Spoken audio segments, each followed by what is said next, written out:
1차적으로 영이 아담 안에서 먼저 하나님께서 아담을 훈련시킬 때 아담 안에서 이것부터 설명을 해드리기 어렵거든요. 아담 안에서 먼저 뭘 경험하냐? 죄를 먼저 하나님이 경험시키고, 두 번째 뭡니까? 죽음을 경험시키고, 그 다음에 사탄을 경험시키고, 이 에덴에서 쫓겨나서 모든 것을 경험을 하죠. 그리고 이제 여기 그리스도 안에서 의를 경험하고, 영생을 경험하고, 거룩을 경험하고, 쭉쭉 이제 뭘로 통해서? 십자가를 통해서 전부 다 이렇게 아담 안에서 그리스도 안에서 구별이 되는 거죠. 그래서 하나님께서 아담의 영은 죽을 수 있는 생명, 단생이라고 해서 제가 이제 지금까지 신학적인 용어 정리 안 돼서 단생이라고 했고, 그래서 예수님의 십자가의 피 흘림으로 영 구원이 완성이 되는데, 사실은 종말의 클라이막스가 십자가입니다. 성경에서 종말은 크게 이제 세 군데, 창세기 6장 23절에서 노아 홍수 때 세상 끝에 대해서, 세상 끝이 되면 뭐가 이루어지느냐? 세상 끝에는 두 가지 이루어지는데, 첫째 심판과 두 번째 구원이 이루어진다는 거죠. 심판과 구원. 지금까지 우리가 십자가 사건을 이야기할 때 주로 이제 구원만 이야기했는데, 그러니까 종말에 대한 성경적인 종말의 이해가 굉장히 중요하다고 보는데, 창세기 6장 23절에서 노아 홍수 때 바로 세상 끝에는 두 가지가 이루어지니 뭐가 이루어지냐? 심판과 구원이 이루어진다는 거죠. 그래서 이 종말의 심판대가 이르면 심판과 구원이 있는데, 언제? 구약에서의 모든 심판은 장차 오실 메시아 십자가에 대한 예표였죠. 그림자였고. 그래서 히브리서 9장 26절에 보면 십자가 때 예수님께서 심판과 구원을 이룰 것을 이야기하시고, 그 다음에 이제 계시록 20장 9절에 10절에 보면 재림 때 영원한 이제 불못에 이제 사단을 이제 거기 이제 던져버리자면 불신자들과 거짓 선지자들을. 그래서 성경을 볼 때 제일 중요한 것은 십자가를 중심으로 하나님의 관심은 뭐였냐? 인간은 하나님의 형상으로 지음받은 자기 형상 만들기를 시작해서 십자가를 통해 영을 완성하고, 재림 때 이것은 이미 하나님의 예약된 거죠. 이건 확정된 거죠. 구원은 우리 인간의 일이 아니라 전적으로 하나님의 일이라는 거죠. 사람 일이 아니고. 그래서 재림 때 신령한 몸을 입혀서, 사실 고린도전서 15장 24절인가요? 명확하게 지금 생각하는데, 이때 나라를 아버지께 바친다고 그랬어요. 나라를 아버지께 바친다고. 그렇기 때문에 이제 신령한 몸에 대한 이제 여러 가지 이야기가 나올 수 있는데, 고린도전서 15장 44절에 보면 육의 몸이 있은즉 영의 몸이 있느니라 그랬거든요. 그리고 이제 바울이 다른 곳에도 우리가 신령한 몸을 입을 것을 이제 계속 이야기했기 때문에, 성경의 핵심은 제가 봤을 때, 그러면 하나님의 형상에 대한, 형상이 뭐냐? 이 하나님의 형상에 대해서 정의를 명확하게 내려야 되는데, 하나님의 형상은 지금까지 아벨전을 찾아 하나님의 형상은 보통 철학계적인 개념에서 지정으로 이야기했는데, 하나님의 형상이 뭐냐? 첫째는 하나님의 형상은 영생하는 영, 그 다음에 두 번째는 신령한 몸. 이것은 이제 하나님 형상에 대해서 성경에서 뒷받침되고 있는 게 고린도후서 4장 4절이면 누가? 그리스도가 하나님의 형상이라고 했잖아요. 그렇기 때문에 그리스도께서 요한일서 5장 20절에 보면 하나님의 아들 예수 그리스도의 두 가지를 정의하고 있죠. 예수님이 하나님의 아들이라면 참 하나님이시고, 그 다음에 영생을 주는 분이라고 그랬잖아요. 그래서 예수님께서 무슨 방식으로 십자가의 피 흘리심으로 방식으로 자신이 가지고 있는 영생한 영을 우리 인간에게 주시는 거고 재림 때 신령한 몸을 입히는 거죠. 지금까지 하나님 형상을 철학적인 지정으로 이렇게 정의를 했는데 저는 성경적으로 이 두 가지로 하나님 형상을 정리를 했습니다. 그렇기 때문에 이 전체 지금 성경의 전체는 결국 하나님께서 자기 형상으로 만들기를 시작해서 십자가로 영이 완성하고 재림 때 신령한 몸을 입혀서 예비된 하나님 나라에 집어넣는 거죠. 이게 이제 성경의 가장 핵심이라고 저는 생각합니다. 그래서 성경을 또 볼 때 영과 육을 구분하지 않으면 이 성경 해석 자체가 제대로 안 된다는 거예요. 그러니까 바울이 계속해서 여기서 이제 그런 질문을 할 수 있죠. 뭐 이원론주의자적인 입장에서 그노시스 사상이 아니냐 이렇게 생각할 수 있는데 영과 육이 구분이 안 되면 절대로 성경 해석이 제대로 안 됩니다. 그 영과 육의 구분을 했을 때 그 로마서에서 말하는 영과 육의 구분인지 아니면 흔히 세상 철학에서 말하는 너무 로마 성경 100% 성경적인 근거를 가지고 이야기하는 거예요. 그 영과 육을 이야기할 때 이 몸을 영과 육은 이야기가 아닌 거죠. 그렇죠. 알겠습니다. 그것은 명확한 거죠. 성경에서 분명히 영과 육은 원수가 되냐 그랬잖아요. 그렇기 때문에 그래서 이제 육체를 가르쳐서 바울이 이제 의인화시켜서 세상이라는 표현도 하고 세대라고도 했고 육체라고도 표현을 했잖아요. 그런 면에서. 그 다음에 두 번째는 영과 육이 구분이 안 되니까 구원론에 대해서 계속 흔들린다는 거죠. 그래서 한 번 구원은 영원한 건데 지금 교회들이 계속 흔들리고 있는 영과 육이 구분이 안 돼요. 그 다음에 성화생활도 마찬가지예요. 제가 지금 영과 육을 구분해서 이야기했는데 영은 지금 아담 안에 죽었는데 그리스도 안에서 지금 영생을 얻었잖아요. 그럼 몸은 이제 신령한 몸을 입는 것은 확정이 된 겁니다. 그러면 이 땅에서 우리가 이 몸에 대한 조금 세분하자면 이제 신령한 몸으로서의 구원이 있잖아요. 이 구원이 있고 그 다음에 이제 우리가 삶의 구원이 있잖아요. 실제적으로 이게 성화생활 중에 제일 중요한 게 우리의 몸을 바울이 이제 로마서 이제 5장 그 13절에 보면 너희 몸을 그랬거든. 영은 너희들이 구원을 받았으니까 너희 몸을 의의 병기로 드려라. 그 다음에 로마서 12장 1절에도 보면 너희 몸을 산 제물로 드려라. 그 다음에 바울이 이제 고린도전서 15장 그 31절에도 나는 날마다 죽노라. 그게 다 우리 옛사람 육체에 대한 이 죽음에 대해서 이 삶의 구원 또는 뭐 이걸 다른 말하면 행실 구원이라고도 할 수 있겠죠. 뭐 그 다음에 또 우리가 뭐라고 표현을 할 수도 있겠. 뭐 다양하게 이것은 이제 표현할 수 있다고. 예를 들어서 구원이라고 했을 때는 우리가 육체 질병으로부터의 구원 이런 부분들이 있잖아요. 실제적으로 이런 부분들에 대해서. 그래서 전체적으로 저는 성경을 볼 때 핵심은 하나님의 형상으로 자기 형상으로 만드는 거 이게 핵심이라고 봅니다. 뭐 혹시 뭐 질문할 거 있으면 이야기하시죠. 성경 해석을 아까 그러면 방금 설명하신 이 방식으로 해석을 해야 된다 이 말씀이죠. 그렇죠. 핵심은 모든 것이 십자가로 요한복음 19장 30절에 있는 대로 테텔스타이 다 이뤘다고 그랬잖아요. 그러니까 가장 종말의 클라이막스는 십자가예요. 그래서 저는 지금 성경을 해석할 때 보통 창세기 죄가 들어오기 전 창세기 1장에서 2장 부분하고 그 다음에 3장부터 이렇게 그 신약을 구약에 이제 말라기로 구분하는데 그렇게 보면 안 된다고 봐요.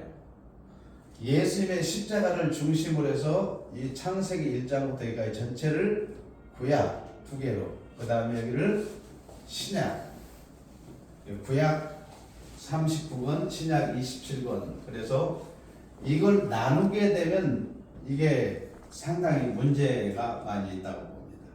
그런 면에서. 그래서 저는 창세기부터 말라기까지 구약. 아니 이 안에 십자가까지 구약. 아니 예수님의 십자가에 못 박히심까지. 까지 구약. 예, 그러니까 구약의 산상수훈도 구약에 예수님이 다 구약하다. 구약의 에코노미 안에서 해석을 해야 된다. 해석해야 된다. 그리고 마태복음 24장도 있잖아요. 네. 지금까지 그 구약을 해석한 마태복음 중 예수님이 십자가도 통과하지 않은 상태에서 재림으로 넘어가 본다는 거죠. 그렇지. 그리고 다니엘서 같은 구약에 있잖아요. 네. 종말론 해석을 할 때 반드시 저는 그래서 구약과 신약으로 성경을 두 개로 나눠야 되고 네. 전에는 제가 창세기 1, 2장을 따로 구분을 했어요. 근데 성경을 계속 깊이 들어가서 보니까 이 전체가 하나님의 계획 속에 있었구나. 그래서 지금 이제 개혁자들 간에도 창세 전의 선택이냐 타락 후 선택이나 보통 개혁자들이 이제 철학적인 해석을 하기 위해서 타락 후 선택을 이야기하잖아요. 내가 이제 뭐 잘 알다시피 그 총신의 대학자였던 있잖아요.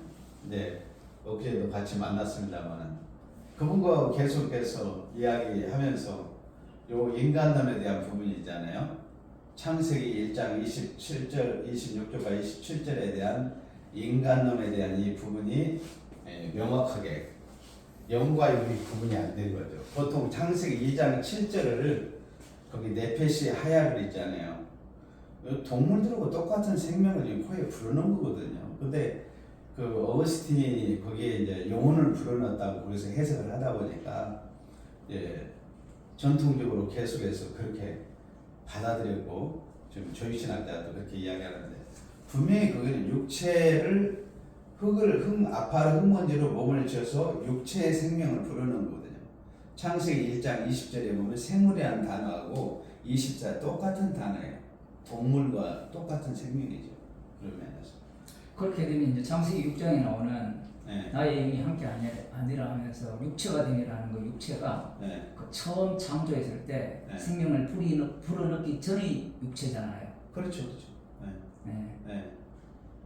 그러니까 이미 이제 그러니까 구약은 창세 때도 마찬가지로 제가 들어오기 전 구약은 성령의 역사가 외부로부터 역사한 거죠. 그리고 신약은 반드시 그리스도의 구속이 이루어져야 성령이 우리 안에 내주하게 되는 거기 때문에 이것은 명확하게 구분이. 그래서 저는 성경을 볼 때 십자가 중심으로 성경을 봐야 된다. 그래서 제가 그리스도 성경 연구원을 만든 것도 그리스도 안에서 봐야 된다. 그래서 이제 구약을 그리스도 안에서 어떻게 해석하고 신약은 이미 완성된 가운데서 어떻게 봐야 돼. 사실은 신약은 하루가 천년 같고 사실 하루거든요. 근데 우리가 역사를 볼 때도 과거가 있고 현재가 있고 미래를 이렇게 수평적 관계에서 보는데 수직적으로도 볼 수 있잖아요. 하루가 천년같이. 그리고 또 지금 이야기한 대로 알파와 오메가로 있잖아요. 이렇게 통전적으로도 볼 수가 있거든요. 그건 당연하죠. 네. 근데 지금까지 보통 이제 시간계정 개념에서 과거, 현재를 미래만 보다 보니까 저는 성경을 보면서 그래요. 제가 이렇게 보니까 제가 뭐 개인적인 막 주장하고 싶은 건 없고 하나님은 360도로 우리로 하여금 성경을 볼 수 있도록 풍성하게 열어주셨다. 성령께서. 근데 우리가 이제 우리는 제한적이기 때문에 목사님 보면 정면밖에 못 보잖아요.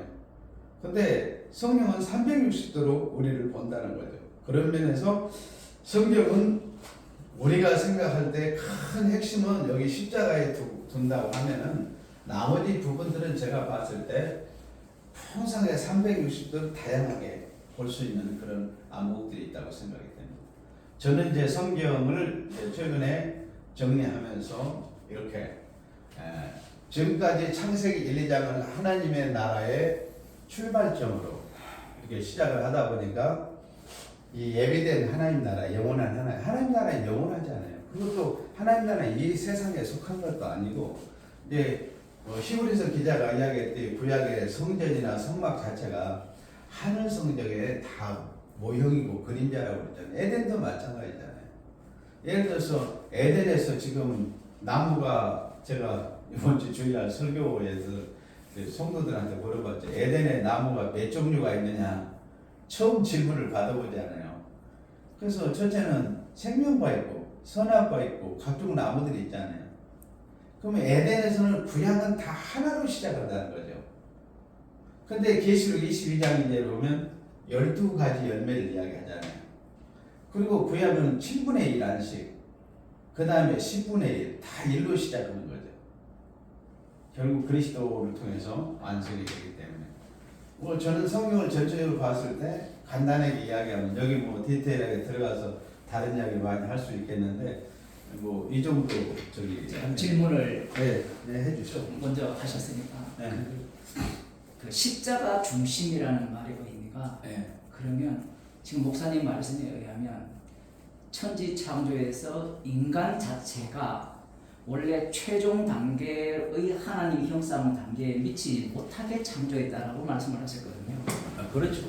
창조의 시작. 시작을. 네. 그러면 그렇게 미치지 못하게 창조한 인간을 원래 지금 최종 단계 재림 때 신령한 몸과 그 신령한 영이죠. 그 영을 그때 연합이 되는 거죠. 그걸 위해서 그렇죠. 십자가가 있는 거라는 의미로 들리는데 맞나요? 맞죠. 자, 그러면 목사님의 그 반박을 해도 되죠? 그렇습니다. 네. 그러면 십자가 중심이 아니라 지금 방금 제 설명에 의하면 하나님이 천지를 창조하신 그 하나님의 형상 중심인 거예요. 네, 그렇죠. 그러니까 형상으로 출발해서 완전한 형상으로 네. 가는 과정이 창조부터 재림까지고 그 사이에 십자가가 중심을 차지하고 있다는 의미를. 이 십자가가 결국 완성을 하는 거니까. 그러니까 십자가가 완성을 하는 십자가잖아요. 그럼 완성이죠. 그래 제가 그랬잖아요. 요한복음 19장 3절에 다 이뤘다. 테텔스타이. 제가 말씀드린 의미가 십자가가 완성이라 했을 때는 두 가지 의미를 갖게 되거든요. 방금 목사님 말씀하신 것은 십자가가 중심 역할을 하면서 이것은 보조적 수단인 거예요. 뭐가요? 하나님의 형상대로 지음받은 인간을 이제 재림 때 최종 신령한 몸을 입는 그 단계로 가게 하기 위한. 제 말을 지금 이해를 못했네.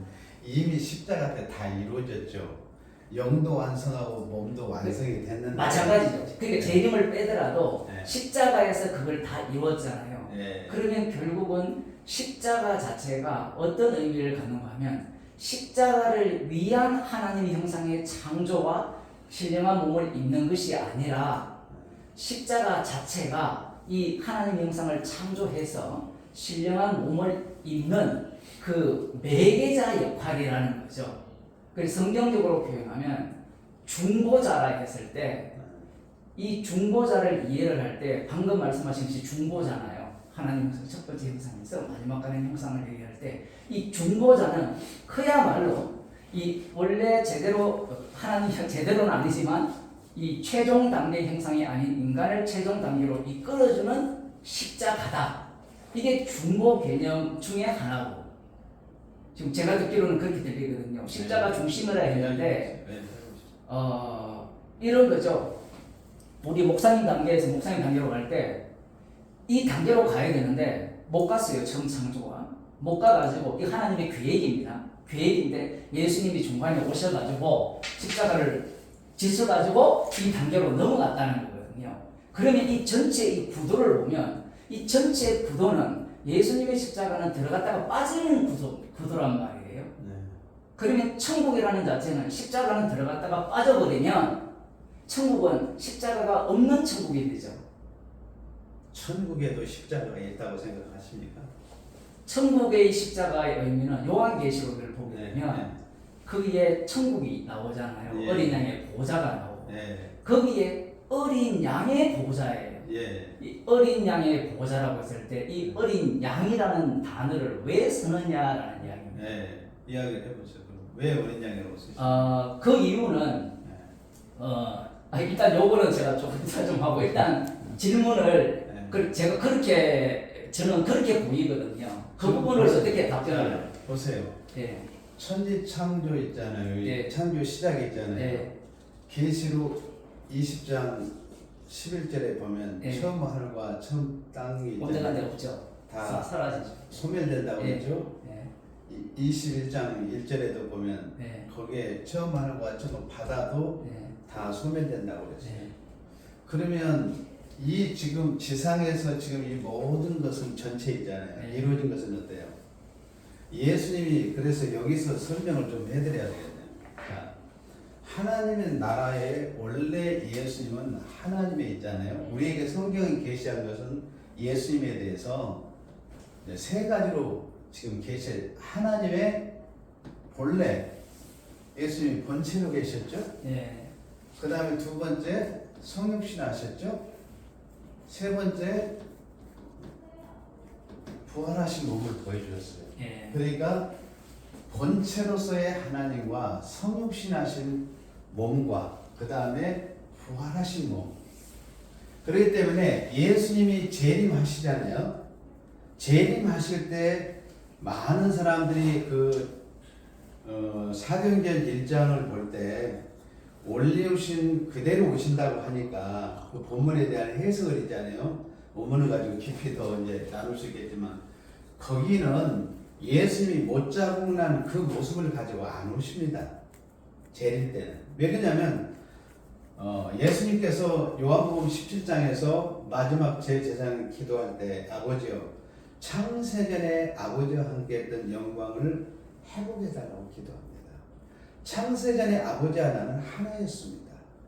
그리고 지금 나만 하는 게 제자들이 하나 되게 하시고 마지막 온 교회가 하나 되기를 위해서 예수님 마지막 기도를 하셨잖아요. 그리고 십자가를 통해서 이루시죠.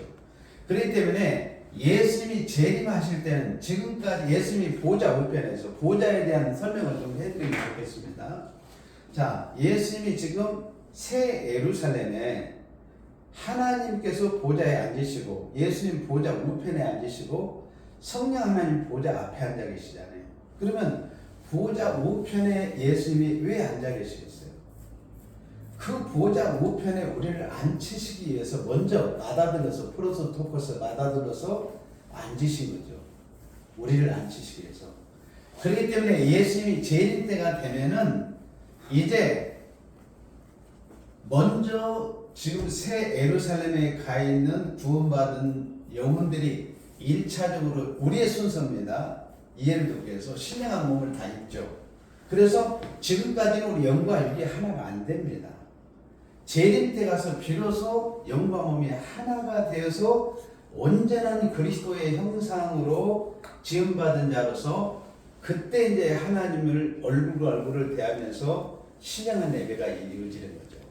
그렇기 때문에 예수님이 재림할 때는 우리는 이제 보통 예수님의 재림은 이 땅에 임하는 것이 아니라 사도 요한이 보면 그의 영을 지금 새 하늘과 새 땅으로 끌어올려갔잖아요. 그러면 지금 그 부분은 네. 그 부분보다도 네. 이제 아까 제가 이야기해드릴게요. 네. 그러니까 예수님이 이제 재림할 때는 새 땅에 임하는 거예요. 새 땅에. 그렇기 때문에 올 때는 뭐냐? 예수님이 본체로 오시죠. 그렇기 때문에 이 십자가는 이미 우리를 형상으로 만들기 위해서 피를 뿌려서 다 완성이 됐기 때문에 그러면 예수님이 여전히 본체로 돌아가지 않고 계속 피를 흘려야 되느냐, 그 적용을 해야 되느냐, 그게 아니다는 거죠.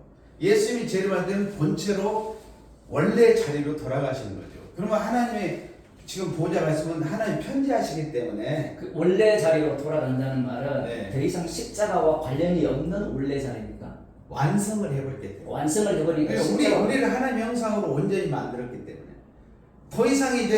더 이상의 십자가의 성육신이 있잖아요. 예수님이 성육신 하신 것은 우리를 하나님 형상으로 만들기 위해서 입고 오셨잖아요. 구속이 다 이루어졌으니까 아버지 앞에 지금 구속이 다 이루어졌다고 보고를 하셨잖아요. 그러면 그 천국에 가서도 그럼 목사님은 십자가 있다고 생각하십니까? 십자가가 있는 것이 아니라 네. 십자가의 유효성이 지속된다는 겁니다. 그건 제가 그러면 제가 이제 네, 그렇게 하세요. 네. 그 부분에 대해서는 목사님 한번 이야기를 해보세요. 예. 네. 제가 이번에는 제가 저쪽에 앉으세요. 뭐 이게 지워도 됩니까? 아, 상관없습니다. 아 너무 강의를 너무 잘하시는 말씀. 아유, 잘해볼까요, 그냥. 아 너무 좋아요 듣기가. 평소에 생각했던 거 그냥 자연스럽게 가는 게 아니라. 이제 명강이시죠. 저는 이제 그 창세기부터 이제 계시록을 이렇게 보면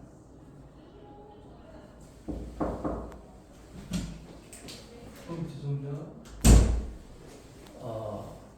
이걸로 쓰세요. 그게 잘 안 나오죠. 제 입장은 네. 성경을 있는 대로 다 보자는 주의입니다. 예. 그래서 방금 목사님이 예를 든 네. 창조 후 타락 네. 성경에 있거든요. 네. 창조 후에 타락이거든요. 네. 그것도 우리가 인정을 해야 되고 아, 그거 다 들어간 거예요. 그리고 네. 창세전 이미 이것들은 예정이 되었다. 네. 이 부분도 마찬가지고 네. 성경에 있는 모든 것들은 더하거나 빼서 해결될 문제는 아니다라는 것이 제 전제고요. 네. 우리의 신학 자체는 이미 뭐 목사님도 잘 아시다시피 더하기 빼기를 많이 했거든요. 네. 말은 성경에 있는 걸 이야기하지만 대부분은 빼기를 해버렸죠. 네. 그 알미니안을 공격할 때도 마찬가지고 알미니안이 또 칼빈주의를 공격할 때도 빼버리죠. 왜냐하면 성경 자체가 모순입니다. 네. 제가 보기에는 모순을 갖고 있는 거예요. 네. 모순을 갖고 있는데 문제는 인간이 선악을 아는 지식, 이 지식에 있어서 하나님과 같이 되었다는 겁니다. 하나님과 같이 되어서 흉내는 내는데 선악을 구분하면서 이것을 통합할 능력이 인간에게는 없다라는 겁니다. 제가 지금 보는 그 관점이고요. 그래서 지금 십자가가 중심이라는 말은 저도 동의를 합니다. 그래서 아까 제가 질문을 드린 것이 이 전체가 십자가 중심이다라고 했을 때 이 단어가 두 가지 의미를 갖는다. 목사님이 하신 말씀에 의하면 이 형상을 뭐 이건 참형상이라고 합시다. 예를 들어 표현을 하면 신령한 몸이라 했으니까 이것을 위한 십자가이기 때문에 이 중심이다라는 의미로 제가 들리고요. 네. 이런 부분에 있어서 뭐 기존 전통 신학과는 다른 궤가 아니고 제가 볼 때는 동일한 궤라는 생각이 듭니다. 네. 왜냐하면 이 전체를 보게 되면 이것은 인간 구원을 위한 신학이라는 거죠. 거기서 제가 이제 여기서 이제 죄송한데 네. 제가 이야기하고자 원하는 것은 구원이 아니라 네. 인간 창조로 봐야 된다. 그렇죠. 그 창조 자체가 그러니까 네. 지금 이야기한 것은 제가 아까 이야기했지만 네. 지금 오해할까 하는데 하나님의 형상으로 창조가 시작이 돼서 네. 창조 완성으로 창조로 봐야 된다는 거예요. 예, 그 부분에 있어서 네. 이제 제가 조금 설명을 드리면 먼저 예수님이 오시기 전에 아까 그 부분은 참 잘 보신 것 같아요. 저는 십자가를 기준으로 구약이냐 신약이냐 이렇게 보는 게 아니라 네. 이미 사복음서 자체가 이미 구약과 신약의 경계를 넘나들면서 십자가의 완료성을 담고 예수님께서 공생의 활동을 하셨다라고 저는 보고 있거든요. 네. 왜냐하면 유대인의 왕이 나셨다고 하거든요. 예수님이 애기 몸으로 왔을 때. 그러면 이 유대인의 왕이 언제 되느냐라는 거거든요. 예수님이. 유대인의 왕이 되는 시점은 십자가에 못 박힐 때 왕이 되거든요. 추가 됩니다. 뭐 이걸 갖고 또 부활을 또 넣어야 되느냐. 부활은 십자가 안으로 포함이 되죠. 십자가로 승리를 하셨으니까. 그러면 결과 열매니까. 십자가에서 승리하신 그 주를 지금 동방 박사들이 자기들은 모르죠. 소개하고 있는 거. 실제로 이것이 중첩이 되어 있습니다. 시간이. 이 시간론이 지금 등장을 하거든요. 시간론이 왜 등장해야 되는가 하면 구약에 나오는 시간들이 중첩이 되어 있잖아요. 중첩이 되어 있으면서 선지자들의 예언이 멀리 간 것도 있고 앞에 있는 것도 있고 이게 뒤죽박죽으로 계속 섞여 있거든요. 이 부분도 이제 나중에 예수님의 말씀 속에 거론이 되는데 가령 대표적인 경우에 예수님께서 내가 네 죄를 사한다라는 표현이 나오죠. 사복음서에. 그럼 죄를 사하려면 십자가 피로만 죄가 용서됩니까? 아니면 하나님의 아들이기가 죄를 용서할 수 있어서 죄 용서하는 거냐? 이 질문을 먼저 해야 되거든요. 십자가 피 외에는 용서가 안 되잖아요. 그렇다면 사복음서 자체는 예수님이 이미 십자가의 완료성을 갖고 사역을 하시는 거죠. 그러면 이제 목사님이 주장하신 말씀이 맞죠. 시간을 역사를 이렇게 보는 게 아니라 위에서 봐야 되는데 이것은 다니엘서 관점이잖아요. 신상을 보면 머리, 팔 이렇게 보는데 이것을 눕혀버렸잖아요. 눕혀버리니까 세계 역사가 되는 거니까 이 머리가 대신 예수님을 중심으로 보면 십자가가 제일 밑에 있지만 아까 참 멋진 표현이었는데 저는 그걸 반대로 표현하고 싶습니다. 우리 인간이 사방팔방으로 보는 게 아니라 말씀 자체가 사방팔방으로 보게 함으로 말미암아 말씀이 사방팔방이거든요. 그러면 인간은 항상 한 면밖에 못 봅니다.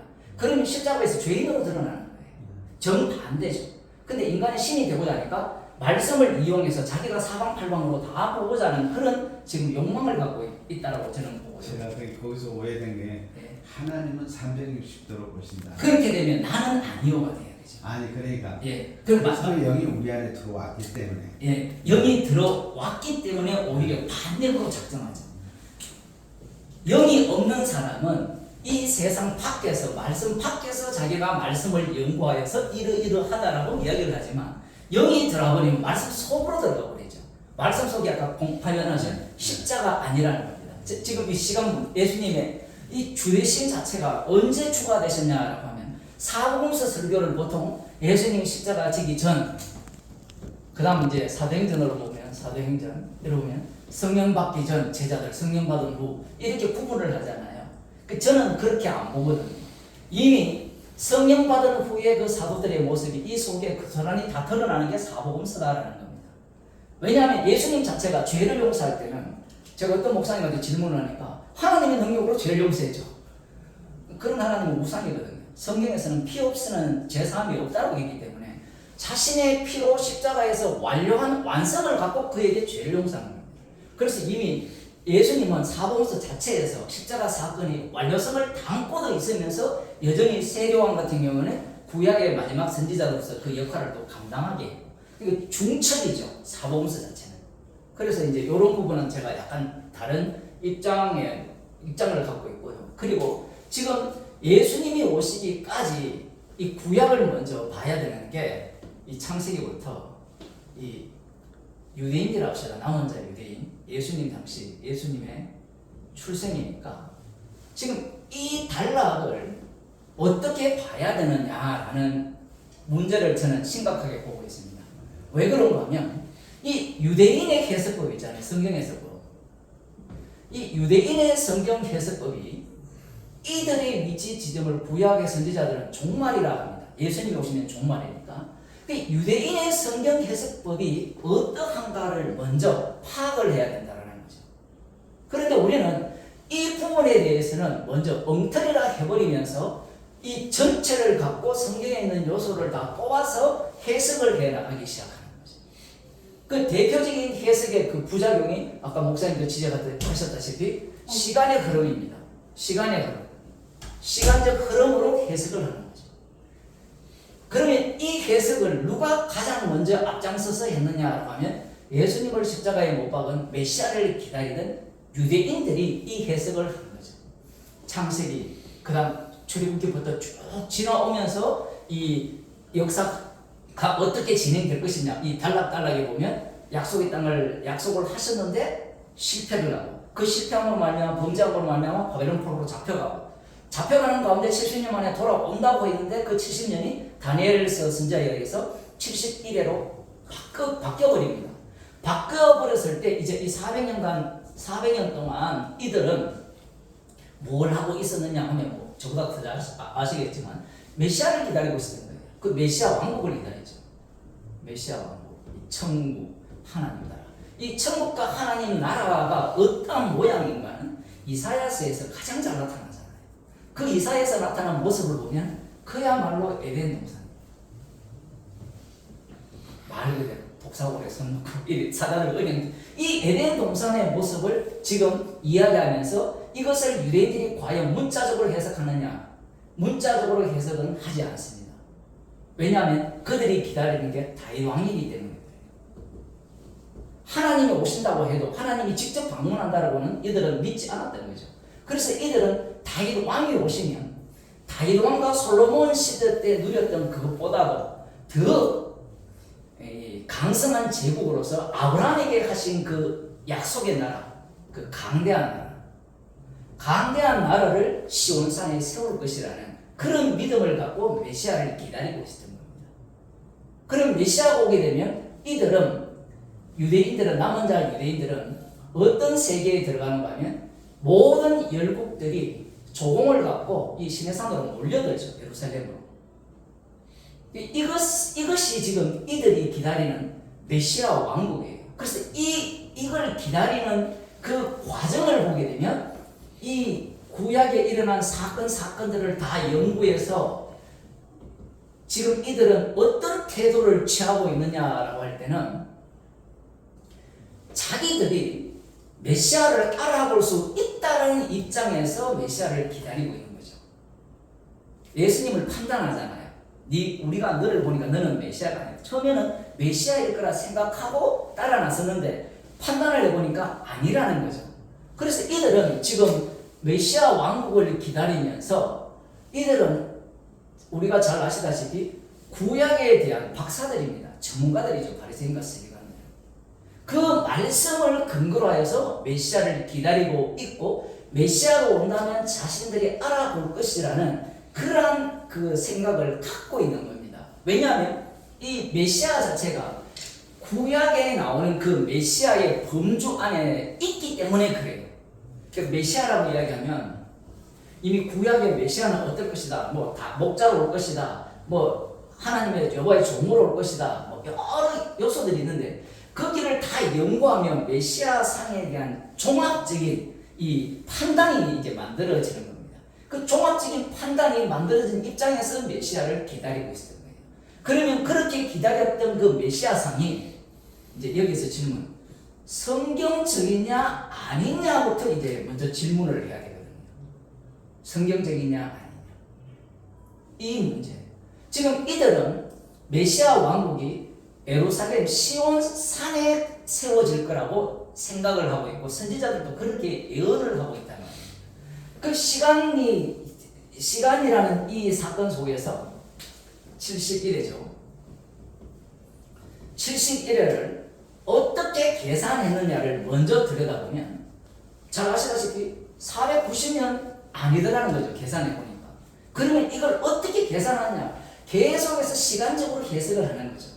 시간적으로 해석을 한다는 것은 아까 6과 0을 이렇게 나누셨는데 제가 설명하는 건 좀 다른 것 같아요. 0은 성령을 받은 자가 0이고 6은 성령이 없는 자가 6인데 저는 그렇게 봅니다. 성령이 있고 없고의 차이인데 이 외형적 모습은 거의 똑같은데 어쨌든 이 6에 속한 이들의 입장에서는 이 71회 고전에 이제 70년이죠. 70년에서 71회로 바뀌는데 70년은 누구나 계산할 수 있죠. 70년이 지나면 돌아온다 했으니까. 그런데 돌아오니까 아니잖아요. 완성이 안 됐거든요.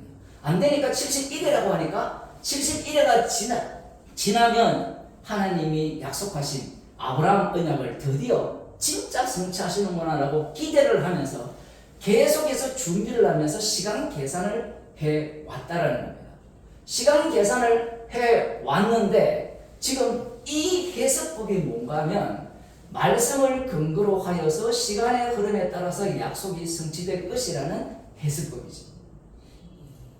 시간이 이 시간 자체는 흐름이죠. 흐름. 그런데 아까 목사님도 말씀하셨다시피 예수님은 하늘로부터 들어와 버립니다. 들어와 버리면 어떤 사태가 벌어지는가 하면 시간을 갖고 메시아를 기다리고 메시아를 찾는 그들을 심판하는 기능을 발휘하는 겁니다. 그들이 기다렸던 메시아 왕국은 엉터리이고 너희들이 기다렸던 메시아는 아니라는 그러한 어떤 모습으로 예수님이 들어오시게 되는 거죠. 그렇게 들어오게 되면 예수님이 이제 시간을 깨버리고 들어왔잖아요. 이걸 종말이라고 하고 예수님이 들어와심으로 말미암아 시간 자체는 아까 목사님 말씀하셨다시피 십자가에서 다 이뤘기 때문에 시간은 종결이 된 거죠. 시간이 종결이 되고 역사도 종결이 된 겁니다. 더 이상 역사라든가 시간이라는 것은 의미가 없어지죠. 여기서 의미가 없다라는 의미가 뭔가 하면 여기에 나타난 시간 있죠. 역사. 이 이야기를 반드시 해야 된다는 거예요. 여기에서는 예수님이 오시기 전까지는 시간이 흐르고 역사가 흘렀어요. 그럼 시간이 있고 역사가 흐르다는 것은 이 약속과 말씀을 붙드는 이들에게는 무엇이 있었는가 하면 소망이 있었죠. 소망이 있는 거예요. 소망을 기다리는 그들에게 예수님이 오셔서 십자가로 완료해버리면 소망해도 소용이 없다가 됩니다. 결론은 십자가에서 다 끝냈기 때문에. 그러면 나중에 우리가 소망하는 것이 있지 않느냐 성경이 얘기하는데 그 소망은 또 달리 해석해야 돼. 이걸 똑같이 해석해버리면 전혀 다른 이야기, 문제가 발생하기 때문에. 그래서 예수님께서 오심으로 말미암아 인간이 해석하는 그 시간관념, 그 해석법 자체가 다 부정을 당해야 된다는 겁니다. 그러면 창세기 1장에서 2장 이 문제나 그 이후에 이 모든 문제를 해석을 할 때 유대인들은 어떻게 해석했을까라는 질문을 할 수도 있죠. 그러면 이 창세기 1장, 2장을 어떻게 해석했는지 이거는 굉장히 중요하지만 어떻게 보면 하나도 안 중요한데 이걸 다 뭉쳐놓으면 유대인들은 메시아가 오면 모든 것을 완성한다. 아브라함과 이삭과 야곱에게 주신 언약을, 모세 언약을, 다윗 언약을 완성한다고 믿고 있었단 말입니다. 완성한다. 그러면 완성하는 게 누구를 위하느냐라는 질문을 던져야 된다는 거예요. 저는 그래서 질문을 드린 거예요. 누구를 위하여 완성이냐 하면 예수님 당시에 메시아를 기다린 자들은 구약을 연구해서 상고하고 촘촘히 그 자기들의 한계성을 다 극복해가면서 연구한 그 결과가 뭔가 하면 요한복음 5장에 나오죠. 성경을 상고하는 목적이 영생 얻는 것이다. 이렇게 예수님이 선포를 해버립니다. 신기하잖아요. 이상하잖아요. 그러면 지금 이 문제를 갖고 예수님은 그러나 성경은 내게 대해서 전하고 그러면서 너희들은 내게 오지 않는다라고 하거든요. 이 내 안에 영생이 있거든요. 내 안에. 지금 이 두 가지 요인을 예수님께서 말씀을 하셨을 때 유대인들은 성경을 연구하면 역사적으로 창세기부터 말라기까지 연구를 해보면 시간적 흐름이고 약속은 미래이기 때문에 그 말씀을 바탕으로 해보면 결국은 어디에 도달하게 되는가 하면 나의 영생과 행복에 도달하게 된다는 것이 예수님의 선언이라는 겁니다. 그러면 이들은 메시아가 누구를 위해 있느냐 할 때는 메시아가 영생을 주시니까 행복을 주시니까 나를 위해 있다. 그래서 요한복음 6장에 보면 예수님을 임금상을 하는 거예요. 나를 위해 있기 때문에. 그들이 메시아를 위해 있다면 사도 바울의 표현대로 모든 것을 버려도 좋고 심지어는 그 언약대로 되어진다면 내 이름이 생명책에서 지워져도 좋다. 거기서 모세의 생각도 동일했고 모세는 그림자이기 때문에 실제신 예수님이 엄부에 내려가시잖아요. 하나님의 저주를 받았다는 것은 흉내내 있는 게 아니라 실제로 저주를 받았고 끊겼고 지옥에 죄는 없으신데 엄부에 내려가신 그 사건을 그림자로 그대로 보여줬고 사도 바울도 마찬가지고 모든 성도들의 관심은 어디에 있느냐라고 하면 언약의 성취인 십자가에 있다라는 얘기라는 거죠. 저는 그렇게 봅니다. 그러면 이 유대인들의 문제가 뭔가 하면 구약을 보게 되면 창세기부터 시작해서 이미 창세기 1장에서 2장을 해석할 때 이미 수많은 신학적 해석이 나오는데 제가 보기에는 모두가 공통적으로 어디에 관심이 있는가 하면 하나님의 형상에 관심이 있어요. 하나님의 형상. 왜 안식에는 관심이 없을까? 7일 안식하셨잖아요. 그러니까 하나님의 최종 그 지향점이 안식이잖아요. 하나님 형상이 아니라. 그럼 안식일의 주인이 누구냐 하면 예수님이거든요. 예수님이기 때문에 지금 예수님이 십자가에서 완료했다면 이 창세기를 보는 관점은 십자가를 위한 하나님의 형상이고 십자가를 위한 안식일이 되고 십자가를 위한 피조물이 되죠. 이걸 간단하게 말하면 베드로후서니까 주님께서 다시 재림하시죠. 주님이 재림하잖아요. 심판주는 예수님이잖아요. 예수님이 새하늘과 새 땅을 만드시잖아요. 만들었잖아요. 벌써 예비했다는 말을 할 때는 그게 어려운 거예요. 예비했다는 말을 할 때는 벌써 예비했다라는 말을 하기 전에 아까 목사님 말씀하셨듯이 그리스도 안을 먼저 언급해야 돼요. 그리스도 안이 되어지려면 그리스도 안이 되려면 그 그리스도라는 의미 자체가 기름 부음 받은 자고 기름 부음 받은 걸로 끝나는 게 아니라 반드시 하나님의 저주를 받아서 십자가에 달려 죽으시고 부활하셔서 주가 되셔야 돼요. 그 주라는 것은 아까 목사님 말씀하셨듯이 심판할 자와 지옥 갈 자를 가르는 능력을 가진 주죠. 그렇게 되려면 예비하신 나라를 준다라고 표현을 할 때 그 예비한 나라가 우리의 인간들은 어떻게 생각하는가 하면 이렇게 생각을 하면 창세 전에 예비했다 이렇게 들어가는 거예요. 이 논리가 성경이 용납하지 않는다는 겁니다. 이미 이 자체가 성경이잖아요. 제가 잘못 본 건 아니죠. 이 자체가 성경이잖아요. 성경 밖에 이야기하고 있는 거예요. 지금 성경에서 창세 전에를 그러니까 그렇게 창세전을 얘기를 하려면 창조만 이야기하는 게 아니고 창세전을 얘기를 하려면 영원한 하나님 창세전을 얘기할 때 그리스도 안을 얘기해 버리잖아요. 그러면 그리스도 안이 우선이 돼요.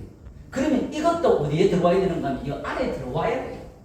이 안에 들어와서 계시 안에 들어와서 그리스도 안에서 예비한 나라가 되죠. 설계도 도변하고 실행하고는 구분을 해야 되죠. 그건요 저는 그렇게 안 봅니다. 그렇게 보게 되면 설계도 도면이 우선인 자체가 저는 설계도 도면도 마찬가지죠. 그 도면의 중심 달리 말하면 십자가를 위한 천지 창조냐 안 그러면 하나님의 형상 그 도면도 마찬가지. 도면이 아까 이 형상대로 지었는데 진짜 신령한 몸을 입는 이 세계를 가기 위한 그 십자가냐 이건 얘기가 다르다고 보거든요. 그래서 십자가를 위한 천지 창조 십자가를 위한 뭐 10편 110편도 아버지와 아들과의 언약이고 성령께서 일하심이고 십자가를 위한 거라는 거죠.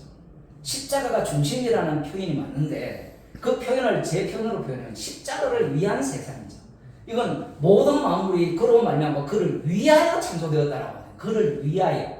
그를 위하여 창조되었다면 이 하나님의 형상 창조라든가 신령한 몸 자체가 그를 위한 몸으로 다 바뀌게 됩니다. 이건 이미 예배소서에 나오죠. 예수 그리스도가 교회의 머리가 되시고 나머지는 몸의 지체잖아요.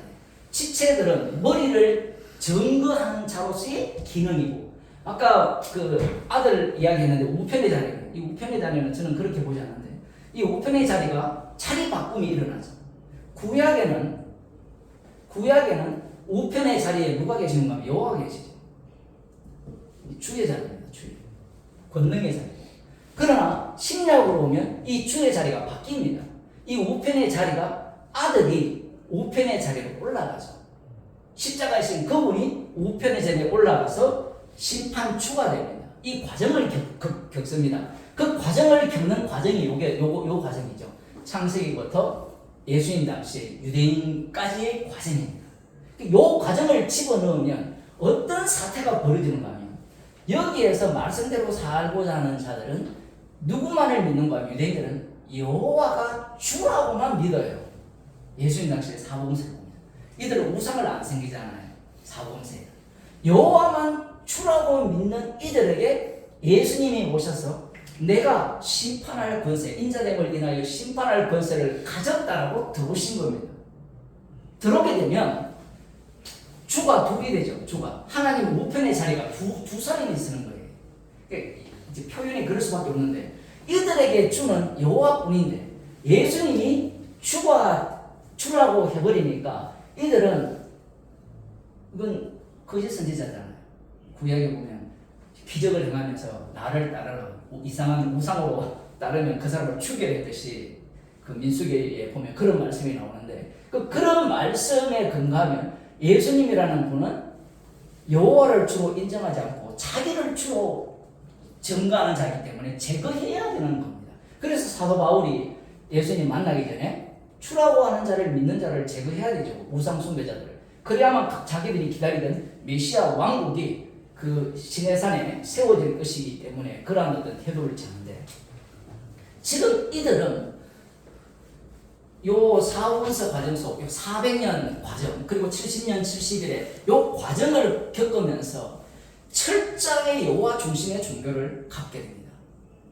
달리 말하면 선지자들이 지적했던 그 지적을 하나도 안 받을 자들이 예수님 당시에 바리새인과 서기관이라는 거예요. 사도 바울이 율법의 어른은 흠이 없다고 합니다. 빌립보서 3장 5절을 보면. 그러니 이들은 지금 어떤 모양을 띠고 있냐라고 할 때는 이 말씀에 근거해서 여호와만 주다라는 것을 믿는 자들이라는 거예요.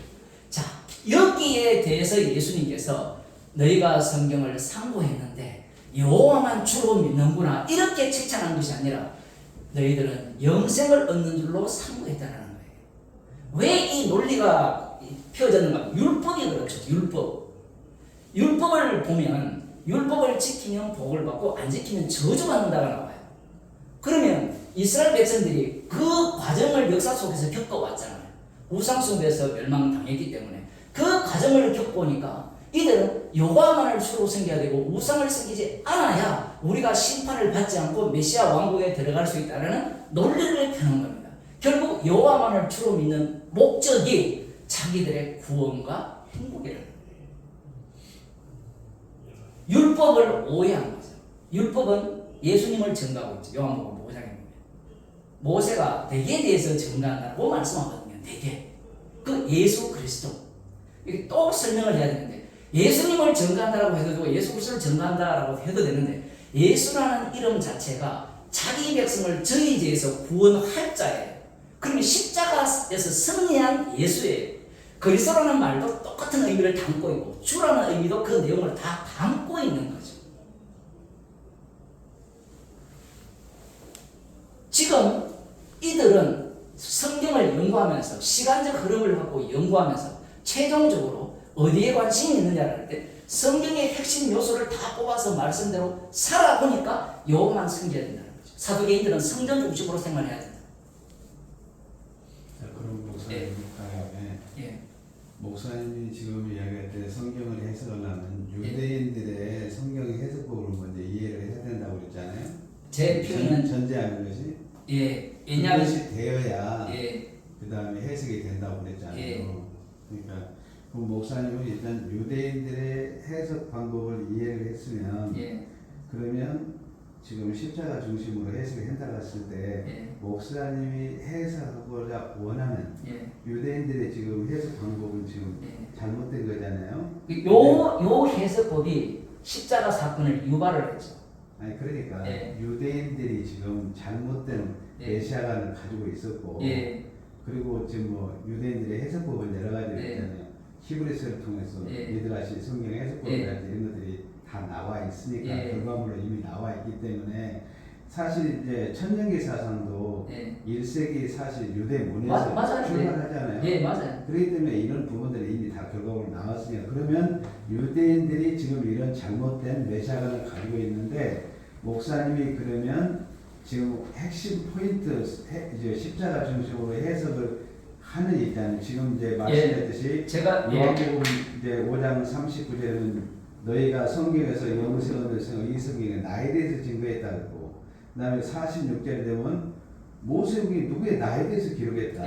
그다음에 누가복음 24장 27절에도 구약의 모세국과 시편과 선지자의 나에 대해 자세히 설명한 것이다. 그다음에 누가복음 24장 4절 내가 성취하러 왔다 그러잖아요. 성경 자체는 그리스도를 증거하는 책인 것이 명백하게 드러났잖아요. 그렇죠. 목사님. 자, 그런데 그러면 목사님이 지금 핵심 포인트로 이야기하고자 하는 지금 십자가 중심의 성경 해석학의 포인트를 이야기하고 제가 지금 이 얘기를 한 이유가 뭐냐면 이런 해석법이 지금 신학에 나온 모든 해석법이라는 거예요. 즉 신학을 들여다보면 모두가 다 인간 중심이에요. 인간 중심의 신학, 인간 구원 중심의 신학이라 저는 그렇게 봅니다. 그러면 십자가 중심의 신학이라는 것은 어떠하냐라고 하면 지금 예수님께서 십자가에서 완성을 하시잖아요. 그러면 십자가 중심이 되면 창세기로 들어가면 먼저 천지 창조를 하죠. 천지 창조. 첫째 날부터 쭉 하잖아요. 6날 이거 사람 빼고. 그러면 이건 나중에 예수님께서 심판주가 되셔서 불로 태울 창조입니다. 그렇죠. 그러면 이걸 어떻게 봐야 되는가 하면 십자가를 위한 창조를 보죠. 그러면 처음부터 불탈 창조입니다. 이게 요한복음 1장이죠. 태초에 말씀이 되십니다.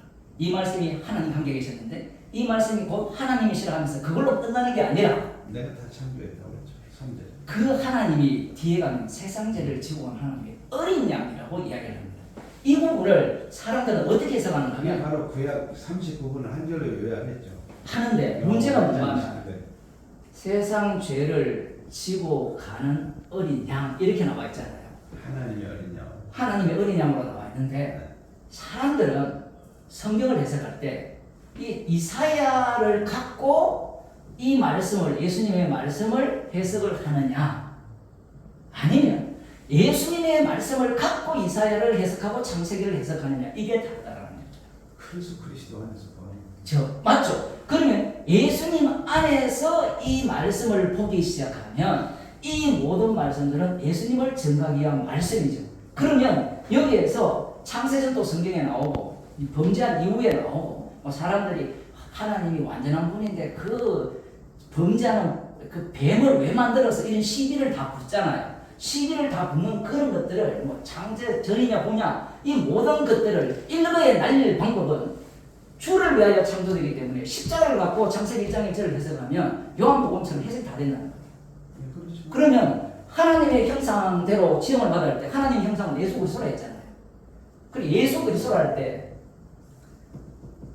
아까 목사님이 이 형상의 종류를 세 분인가 나눴어요. 몸과 신령한 몸과 또 뭐라 했습니까?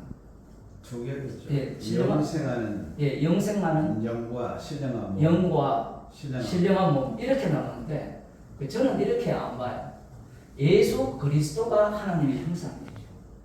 여기에는 무엇이 담기는가 하면 우리는 과거에는 그림으로 그렸기 때문에 그걸 형상이라고 보는데 예수 그리스도 안에서는 그의 사역이 다 담깁니다. 사역이 다 담기고 사도 바울이 복음을 전할 때도 예수님이 하신 일을 전하는 거예요. 십자가를 전하는 것이 어떤 모양을 이야기하지 않죠. 그래서 지금 이 예수 그리스도가 하나님의 형상이라는 이 말씀, 예수님이 내게에 대해서 전한다 할 때 창세기 뱀도 마찬가지고 뱀도 예수님의 그 십자가에서 완성한 그 완성이 뭔가 하면 완성이 언약의 완성이잖아요.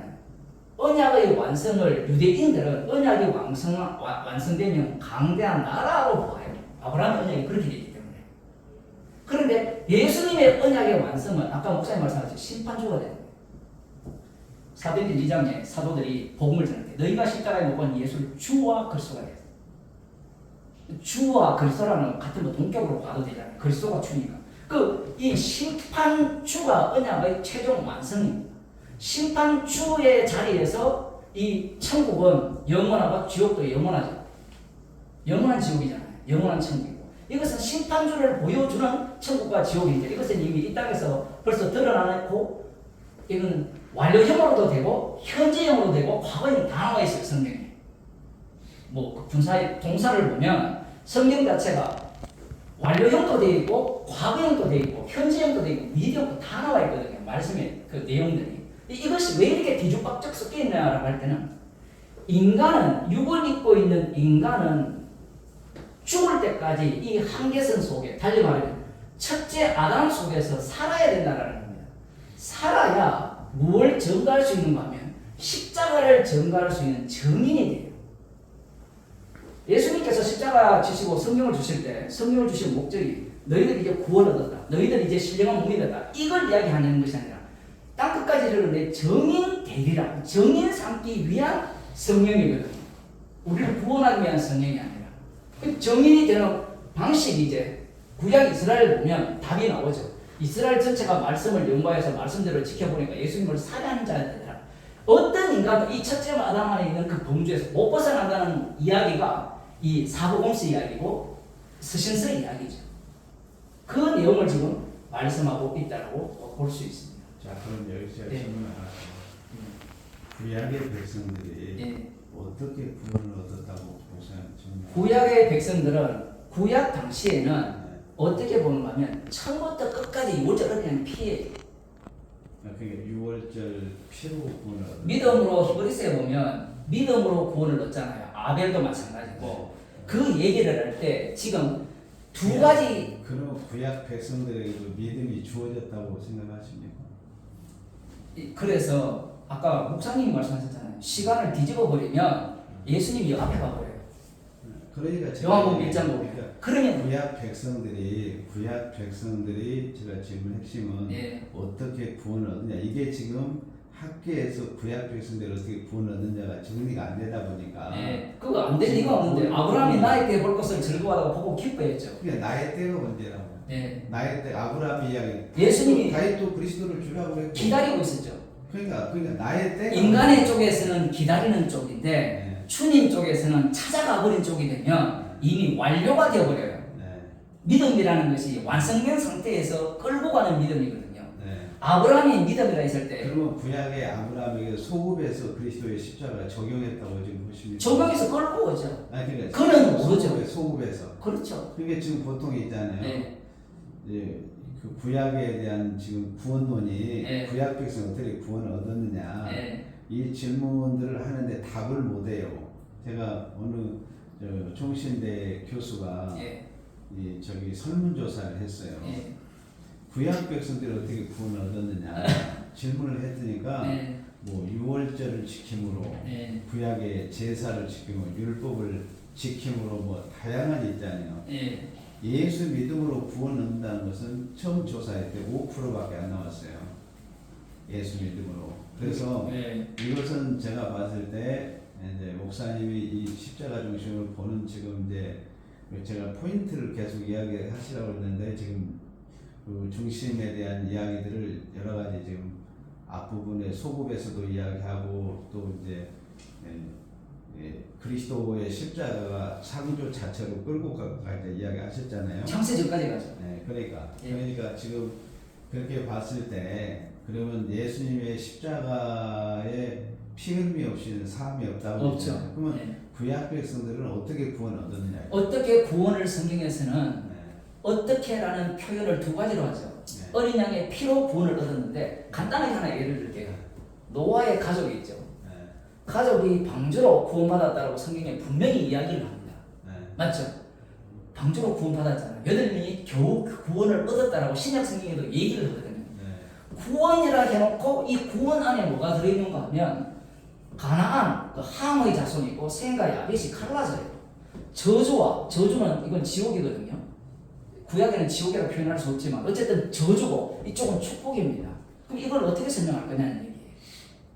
그러니까 질문이 잘못된 거예요. 어떻게 구원을 얻었냐는 질문이 엉터리 잘못된 질문이에요. 그게 아니 성경에서 명백하게 베드로전서에서 성경을 명확하게 구약 백성이 어떻게 구원을 얻었는가를 명시해주고 있기 때문에 그 명시도 있지만 베드로후서와 달리 다르게 표현하는 것도 있어요. 구원이라는 것은 맞아요. 십자가의 피로 외에는 구원이 안 돼요. 그러니까 구약 백성들의 구원에 대한 해석을 명백하게 해줘야 십자가 중심의 해석이 나온다니까요. 그래서 저는 그렇게 보는 게 아니라요. 물론 그렇게 보셔도 되는데 아담조차도 십자가의 피로서 구원받는 거거든요. 첫째, 로마서에 나오는데 지금 이게 왜 중요하냐고 하면 지금 이 한 구조를 한번 봅시다. 구조를 보면 구원론으로 보면 이게 안 맞죠 서로가. 이것만 있는 게 아니고 실제로 유월절 어린 양의 피로 심판과 구원이 갈라지잖아요. 그죠? 이것은 바로의 군대는 심판을 받았고 어린 양의 피가 없는 자들은 반대로 이스라엘 백성들은 어린 양의 피로 구원을 받았어요. 그런데 구원 받은 자들이 다시 구원과 심판 속에서 계속 갈라집니다.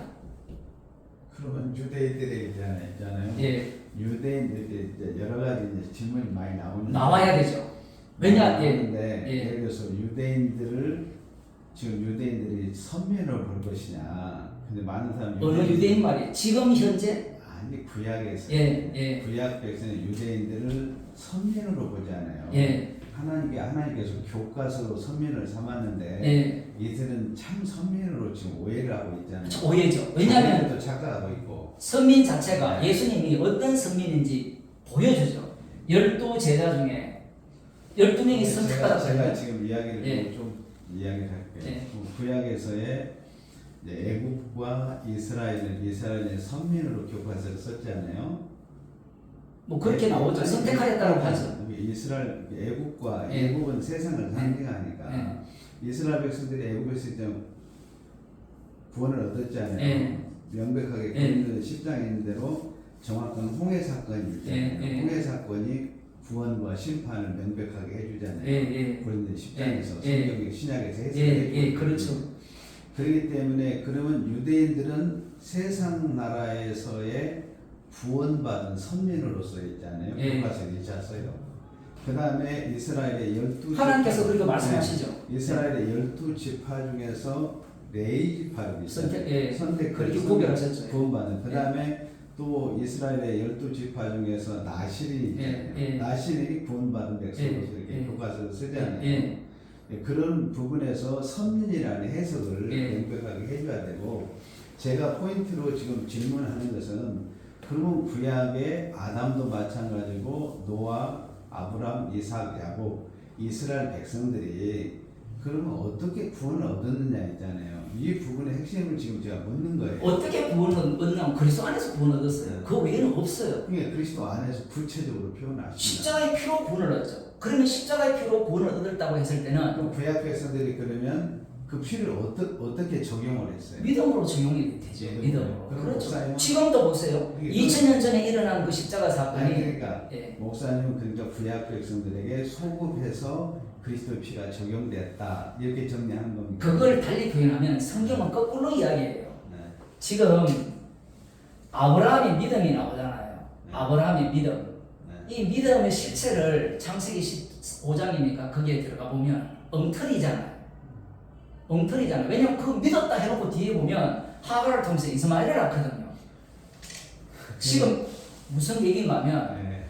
아브라함의 믿음의 발자취를 따른다 갈라디아서에서 얘기를 할 때 이 믿음을 지금 어떤 식으로 주님은 적용을 하는가 하면 이미 아브라함을 그리스도 안에 집어넣고 해석을 하는 거예요. 그러니까 이제 목사님 그러니까 소급해서 보는 거네요. 인간적으로 보면 소급이죠. 네. 소급이고 저는 그 부분에 대해서는 동의할 수 없어요. 뭐 그건 이제 아니, 왜냐하면 성경에서 명백하게 갈라디아서서 믿음이 오기 이전과 이후를 설명하기 때문에 참 믿음은 그리스도로부터 십자가 구속을 통해서 오는 거기 때문에 제가 말은 역사기 때문에 소급이라는 표현을 쓰지만 이걸 세워버리면요 현재입니다. 그러니까 그래서 제가 있잖아요. 그게 현재형이에요. 그래서 지금 구원론에 대해서 네. 구약 백성들의 구원론에 대해서 정리가 안 되기 때문에 목사님에서 그 지금 구약 백성의 구원을 어떻게 적용하느냐. 십자가라는 것을 안으로 다 집어넣어버리면 한 때가 되는 거예요. 십자가 사건이 때인데 이거로만 설명이 안 돼요. 세상은 육이기 때문에. 그래서 역사라는 것을 이야기를 하는 겁니다. 그래서 이 설명을 할 때 이렇게도 이야기하고 이렇게도 이야기를 하는 거예요. 왜 그렇게 두 가지를 얘기해야 되는가 하면 구원론이 중심이 아니기 때문에 그래요. 크로노스적으로는 소급이라는 표현으로 적용되지만 카이로스 이제 우리가 한 얘기 시간으로 그래서 현재적인 것이니까 네. 그 왜냐하면 미리 하신 자를 부르시고 불쌍 어렵다 하시는 영원하게 하셨다는 걸 끝내버리잖아요. 그 인간의 무게는 미래잖아요. 그리스도 안에 들어오면 현재인데 인간은 어디에 장단을 맞췄느냐 하면 미래로 완료했다는 것을 끌어당기려고 하죠. 그래야 지가 마음대로 살 수 있거든요. 구원파들은. 그걸 끄집어내기 위해서 그렇게 말씀을 하시는 거예요. 그 인간은 절대로 말씀의 주도권을 갖고 있을 수 없는 거예요. 제가 목사님이 말씀하시고 있는 뭐 이제 예, 요 구원론도 마찬가지죠. 구원론을 이야기하지 않습니다. 성경 처음부터 끝까지. 그 베드로후서에 나오는 그 구원도 그 구원론을 이야기하는 게 아니라 십자가 지신 분의 심판주 되심을 전가하는 구원론이에요. 지금 여기도 논리가 아까 요한복음 이야기했잖아요. 너희가 성경을 연구하면서 영생을 얻고자 하는데 성경은 내게 대해서 전하는데 내게 오지 않는도다. 영생은 내게서 나오는데 라고 하면 인간들은 갈아타죠. 갈아타는 거예요. 아, 예수님께 가면 영생을 얻는다. 이런 사고방식이 유대인과 똑같은 사고방식이에요. 지금 예수님의 말씀은 그런 의미가 아니에요. 너희들이 나한테 올 수 있는 자기 요건이 없습니다. 주님께서 친히 알겠어요. 목사님이 예. 그 성경 보는 그러면 지금 목사님이 보는 다시 질문하는데 예. 구약에 제가 지금 질문 좀 한국과는 달리 제가 요것만 조금 더 이야기하면 되겠습니다. 구원론이 아니라는 거예요. 예. 그 마무리하고 좀 예. 이따 또 노아의 아들들을 보면 구원론 중심으로 보면 해석이 안 되거든요. 그러면 이 자체가 노아 언약을 중심으로 보면 언약은 예수님이 새 언약을 세웠잖아요. 자신의 피로. 그 피로 세운 새 언약이 심판과 구원을 가르는 작업을 합니다. 그러면 이 구원은 언약을 보여주기 위한 구원이기 때문에 심판받을 때는 심판을 받아야 돼요. 제가 이 얘기를 왜 이야기하는가 하면 신약에서 그리스도 안에서 창세전에 택함을 받았던 자들이 구원론으로 펴기 때문에 창세전에 택함 받았으면 지옥 안 간다는 논리를 펴요. 그런데 성경에 보면 믿음의 파생자가 나오거든요. 대마가 나오잖아요. 그걸 없애려고 하는 거예요. 아예 억지로. 반대로 성화론들을 주장하는 자들은 아니 성화론이 아니라 반대로 구원론이 뭐라고 합니까? 방금은 구원론이죠. 자기 창세전에 택한 자들은 절대로 안 버릴 거라. 그거는 말씀 쪽에서는 맞죠. 근데 내 쪽에서는 그 말씀을 장악할 수 없기 때문에 당해야 돼요. 이스라엘 백성들이 오해한 게 그거거든요. 제가 이 얘기를 하는 이유가 그거예요. 신약에도 예수님의 피로 구원할 자와 심판할 자를 다 갈랐잖아요. 그러면 성도의 몸은 구약과 똑같이 심판과 구원의 요소를 전가하기 위한 몸이 되는 겁니다. 그래서 사도 바울이 당당하게 말하는 거죠. 내 민족이 구원을 얻는다면 내가 그리스도의 사랑에서 끊어져도 좋다. 이걸 해석을 대부분 어떻게 하는가 하면 그 정도로 사랑한다. 그거 아니죠. 예수님 흉내내가지고 육체를 입고 죽으신 게 아니잖아요. 진짜 아버지로부터 버림을 받았단 말이에요. 그래서 사도 바울도 그걸 자기의 생명체, 그 모세도 마찬가지고 그런 입장에서 이야기하는 이유가 뭔가 하면 이 몸 자체가 나의 구원을 위한 몸이 아니라는 걸 사도 바울은 알고 있는 거예요. 그러니 주님께서 십자가에서 이루신 것을 담대하게 전하는 몸으로서 복음의 증인이 되는 겁니다. 그래서 구원론 자체를 끌고 들어오기 시작하면 성경을 구원론 중심으로 해석을 하기 시작하면 결국은 유대인들이 해석한 성경 해석법에 도달할 수밖에 없어요. 제가 아까 목사님이 해석한 이 전책을 보면 제가 보기에는 구원론 중심이다 이렇게 보여지고요. 제가 분명히 이야기했잖아요. 예. 창조로 본다고 저는. 저는 창조로 보는 게 아니라 십자가로 봐요. 십자가를 위한 창조, 십자가를 위한 아버지와 아들과 성령의 계획과 약속과 실행인 거예요. 그래서 최종적으로 심판주가 누가 되느냐라고 할 때는 원래는 아버지였거든요. 구약까지. 아버지. 그럼 목사님은 이제 십자가가 예. 심판주만 되는 것이 구원의 주죠. 왜냐하면 되잖아요. 구원이 되려면 반드시 심판 속에서 구원이 일어나요. 두 가지 작용이 다. 그래서 심판주라는 표현을 할 때 사람들이 오해하는 게 구원은 안 됩니까? 구원은 안 돼요. 왜냐하면 구원이 된다라고 하는 순간 십자가를 날려버려요. 심판주로서 심판 속에서 구원이 나오면 구원받은 자는 심판받은 분을 자랑하게 돼 있어요. 어린 양의 피를 자랑한다는 거예요. 그게 심판주라는 의미입니다. 근데 우리들은 아까 목사님도 지적했잖아요. 구원론으로 성경을 풀려고 하는 문제. 왜 자꾸 인간이 중심이냐라고 하면 인간이 선악과를 먹은 이후에 선악을 아는 일이 하나님과 같이 되니까 자기가 하나님의 자리에 오르려고 하죠. 이사야 13장이니까 바벨론 제국이 하나님 보좌 위에 자기의 보좌를 올리는 것. 이게 마태복음 4장에 보면 마귀가 예수님을 시험할 때 네가 하나님의 아들이면 막 시험을 하다가 마지막에 뭐라 합니까? 내한테 절하면 이 세상 모든 근세가 영광을 주겠다. 요게 누구의 사고방식인가 하면 제자들의 사고방식이었고 그 당시에 예수님을 믿는다고 따르는 자들의 사고방식이었고 유대인들의 사고방식이었죠.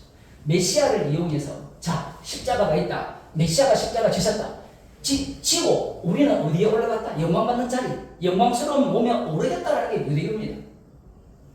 그런데 만일에 이 신령한 몸도 다 있어요. 우리가 썩을 것으로 신고 썩지 않을 것으로 거두는 게 다 있습니다. 그런데 이 모든 것들이 요한계시록에 나오듯이 죽임당한 어린 양, 면류관을 벗어들이면서 죽임당한 어린 양을 찬양하는 구원이 되는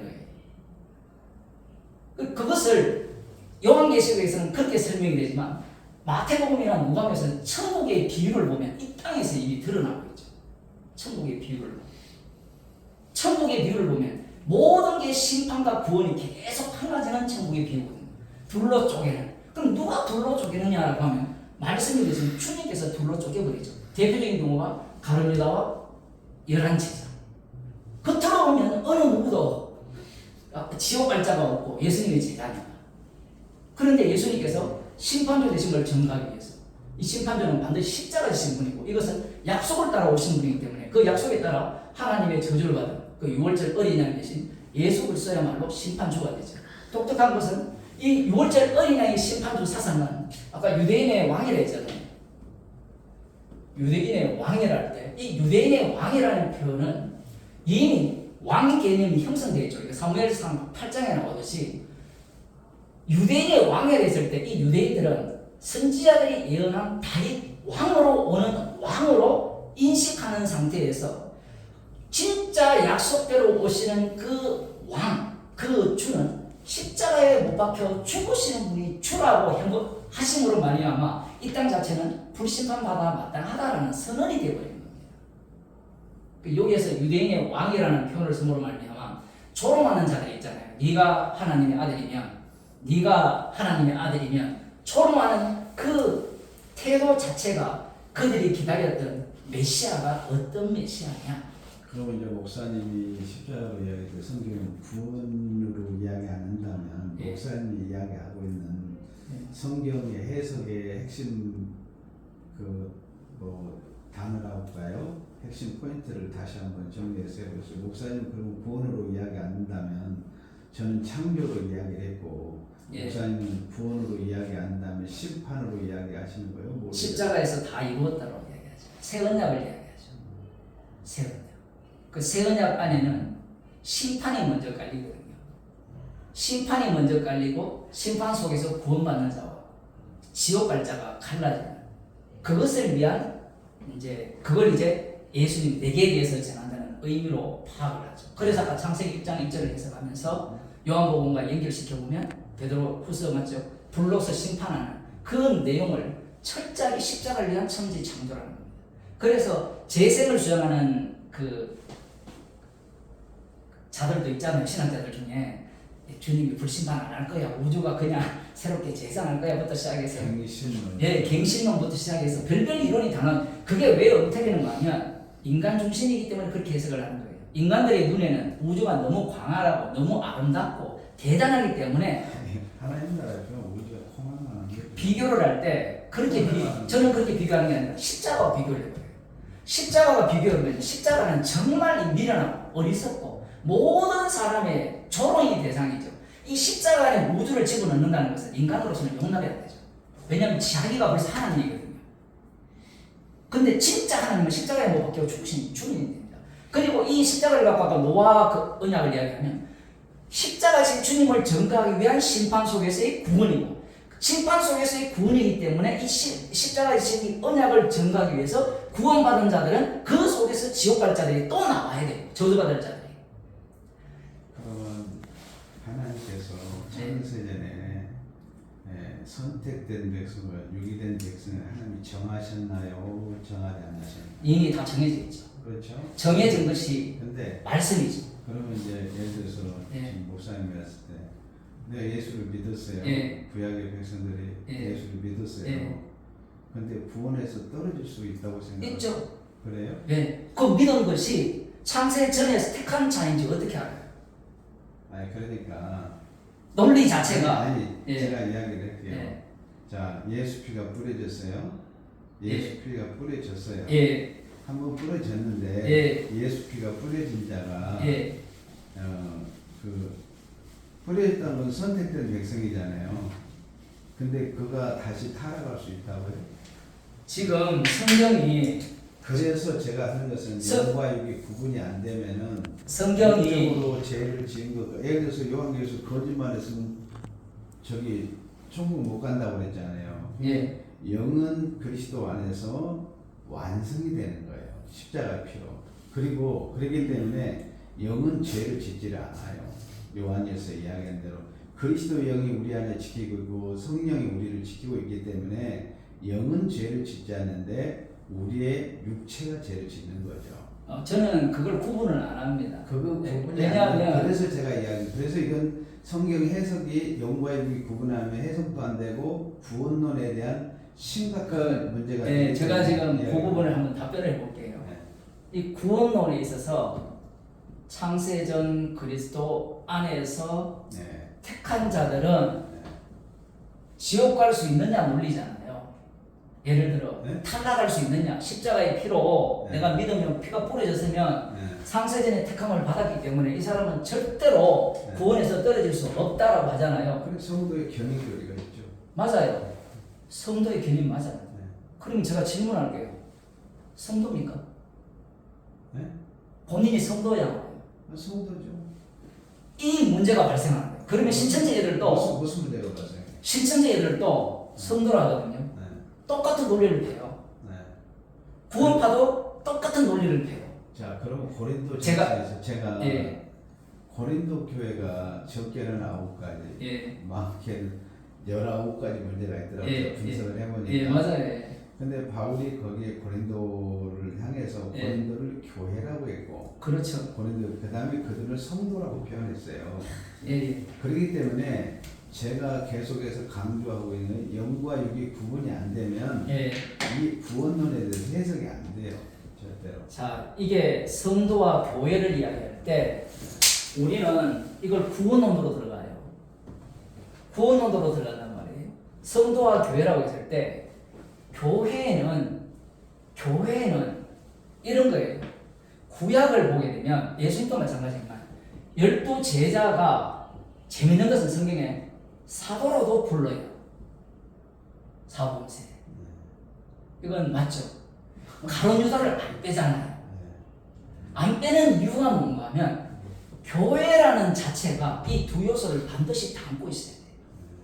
담고 있으면 어떤 사태가 발생하는가 하면 이 교회라는 것은 몸이잖아요. 개인이 아니라 교회는 몸의 지체잖아요. 지체들의 모임이니까 이 교회라는 것은 반드시 십자가에서 일어나는 두 가지 속성이 흘러나오는 것이 교회입니다.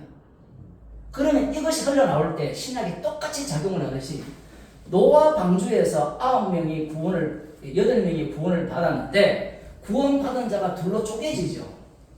쪼개지듯이 예수님이 12를 택했는데 둘로 쪼개집니다. 이 쪼개지는 현상이 예수님의 천국 비유에서 그대로 나타나요. 그러면 천국 비유에서 가라지가 있고 알곡이 있잖아요. 그러면 목사님이 말씀하고 싶은 알곡이지 않느냐 교회는 이렇게 지금 연결을 이꼬를 시키잖아요. 피로 뿌려졌으면 이라는 말 자체가 전제하고 있으니까 그렇죠. 그러니까 그 전제를 하고 그렇게 했을 때는 그 말이 맞아요. 그런데 그 말하는 그 사람이 왜 그 얘기를 하느냐라는 거예요. 목적이 있다는 거예요. 목적. 자기 구원이라는 겁니다. 제가 보기에는. 그런데 성령을 받은 자는 어떻게 보는가 하면 창세전에 그리스도 안에 택함 받은 자들은 결코 주님이 버리지 않죠. 그죠? 버리지 않는 이유가 뭔가 하면 이 구원의 이야기를 다루는 게 십자가의 완료성을 증가하기 위한 구원이기 때문에 그래요. 그러면 창세전에 택함을 받아서 예수의 피로 뿌림을 받은 자는 십자가의 완료성을 증가하는 증인입니다. 그 대표자가 사도 바울이죠.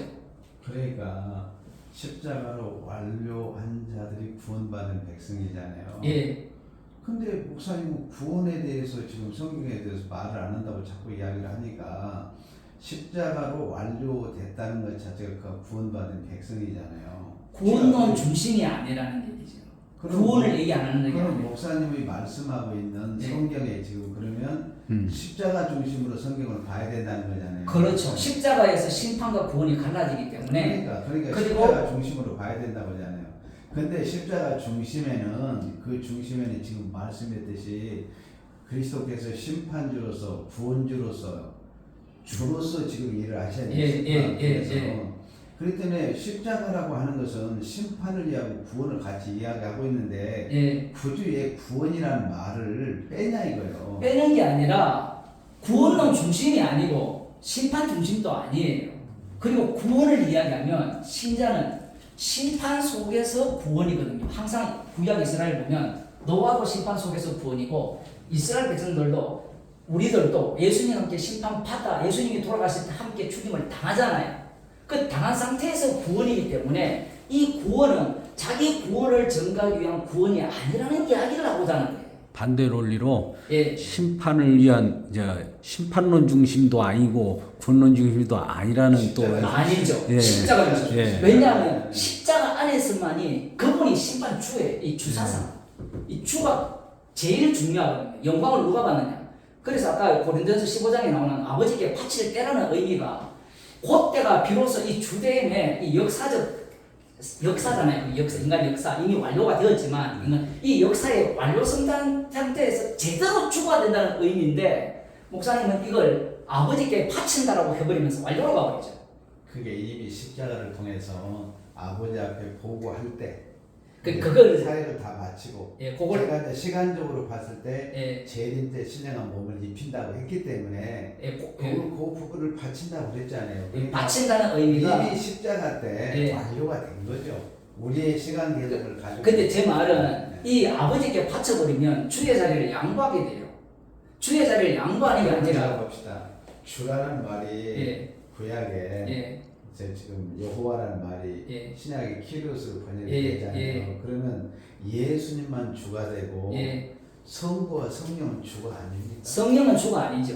성령은 주가 아니고 주란 말을 그래서 지금까지 하나님은 구약에는 여호와를 주라 했어요. 그리고 신약에는 예수님이 주가 되셔서 아버지가 주로서 영광을 받아요. 그건 그러면 있잖아요. 삼위 하나님의 동등성이 무너집니다. 지금 동등성 이야기가 아니라 그리고 제가 이야기할게요. 구약에서의 그 여호와라는 말 자체를 지금까지 썼을 때는 언약적인 차원에서 그리스도에게만 주가 이렇게 써야 된다고 그러는데 그것은 잘못된 표현이라고 봐요. 잠깐만요. 이제 삼위 하나님 문제라고 좀 요건 조금 한 5분 정도. 그건 넘어가고요. 주라는 개념 그 얘기를 조금만 하면 구약의 주, 이 주가 사복음서로 오면 유대인들의 주가 되고 예수님이 여기에 끼어들면 주가 십자가 지신 주가 됨으로 말미암아 아버지가 주가 되는 영광을 받게 됩니다. 아들을 영화롭게 하는 것이 아버지를 영화롭게 하거든요. 17장 요한복음. 이게 그렇게 나옵니다. 아들을 영화롭게 하는 게 아버지를 영화롭게 해요. 구약에는 아무리 봐도 주가 둘이가 안 나와요. 창세기 보면 복수가 나온다고 하는데 그건 신약의 입장에서 삼일체를 밀어 넣은 겁니다. 유대인들이 바보가 아니거든요. 바보가 아니에요. 그래서 아까 제가 구약을 이렇게 설명한 이유가 철저하게 가둬놨기 때문에 이들의 시각을 보게 되면 구약은 예수님의 다니엘서 11장 4절에 봉해진 말씀이요. 그리스도 자체가 숨겨져 있어요. 분명히 요한복음 1장 3절에 예수님이 실제 창조 숨겨져 있다라면 유대인들은 왜 그걸 발견 못했을까? 그러니까 숨겨져 있다라는 말을 하려면 벌써 그리스도 안에 들어와서 숨겨져 있다라고 하는 말이지 그리스도에 완료하기 전에 숨겨져 있다라고 말을 하면 거기 아무도 없어요. 그러면 구약에는 성경의 여러 군데에서 구약은 봉해진 말씀, 신약은 열려진 말씀, 뭘로 인해 십자가로 열려. 봉해졌다라는 말도 유대인들의 입장에서 봉해졌다는 거하고 이미 우리는 복음을 알잖아요. 그렇죠. 아는 입장에서 그 얘기를 한다는 것은 말도 안 되는 이야기예요. 당연히 알아야죠. 그건 봉해졌다 하고 이미 예수 있었다라는 이야기예요. 그래서 아까 제가 창세기 1장 1절도 주님이 어떻게 숨겨져 있었느냐라고 하면 십자가로 들어가게 되면 사실 목사님의 성경을 해석은 전체가 십자가 중심으로 창조도 봐야 십자가를 위한 성경으로 봐야 된다. 예, 주를 위한 주로 인하고 주로 말면 주께로 돌아간다기 때문에 이게 지금 핵심 포인트구만. 예, 그래서 요 구약의 주가 네. 요 사복음서 성경 본문을 갖고 뭐 다 할 시간은 없지만 네, 그래. 이 주가 네. 교체 작업이 일어나요. 시편의 예언에 의해서 네, 그렇죠. 네가 내 오른편에 이 교체 작업이 십자가 사건이거든요. 십자가 사건으로 교체 작업을 일어날 때 어떤 사건이 벌어지는가 하면 이 구약의 주를 믿는 유대인들이 말씀이 육신이 되신 주를 죽여버립니다. 이게 왜 중요하냐라고 할 때는 여호와를 믿어야 됩니다. 여호와를 찬양해야 된다. 이렇게 다 십자가의 원수예요. 오늘날 교회에서 예수 믿는다고 하면서 여호와를 찬양하라 그러거든요. 여호와를 믿어야 된다. 경외하라 이런 말을 하잖아요. 성경이 있으니까 그게 다 뭔가 하면 성경을 제가 보기엔 성경 못 받았어요. 왜냐하면 주의 이름 외에는 구원을 얻을 만한 이름을 준 적이 없거든요. 그리고 신약에 나오는 하나님이라는 용어 자체가 사복음서부터 자기가 로마서 엄청나게 나오잖아요. 그 하나님이라는 자체가 이미 확증이 되었어요. 십자가에 못 박혀 죽으신 그분이 참 하나님이고 그분의 아버지가 진짜 하나님이에요.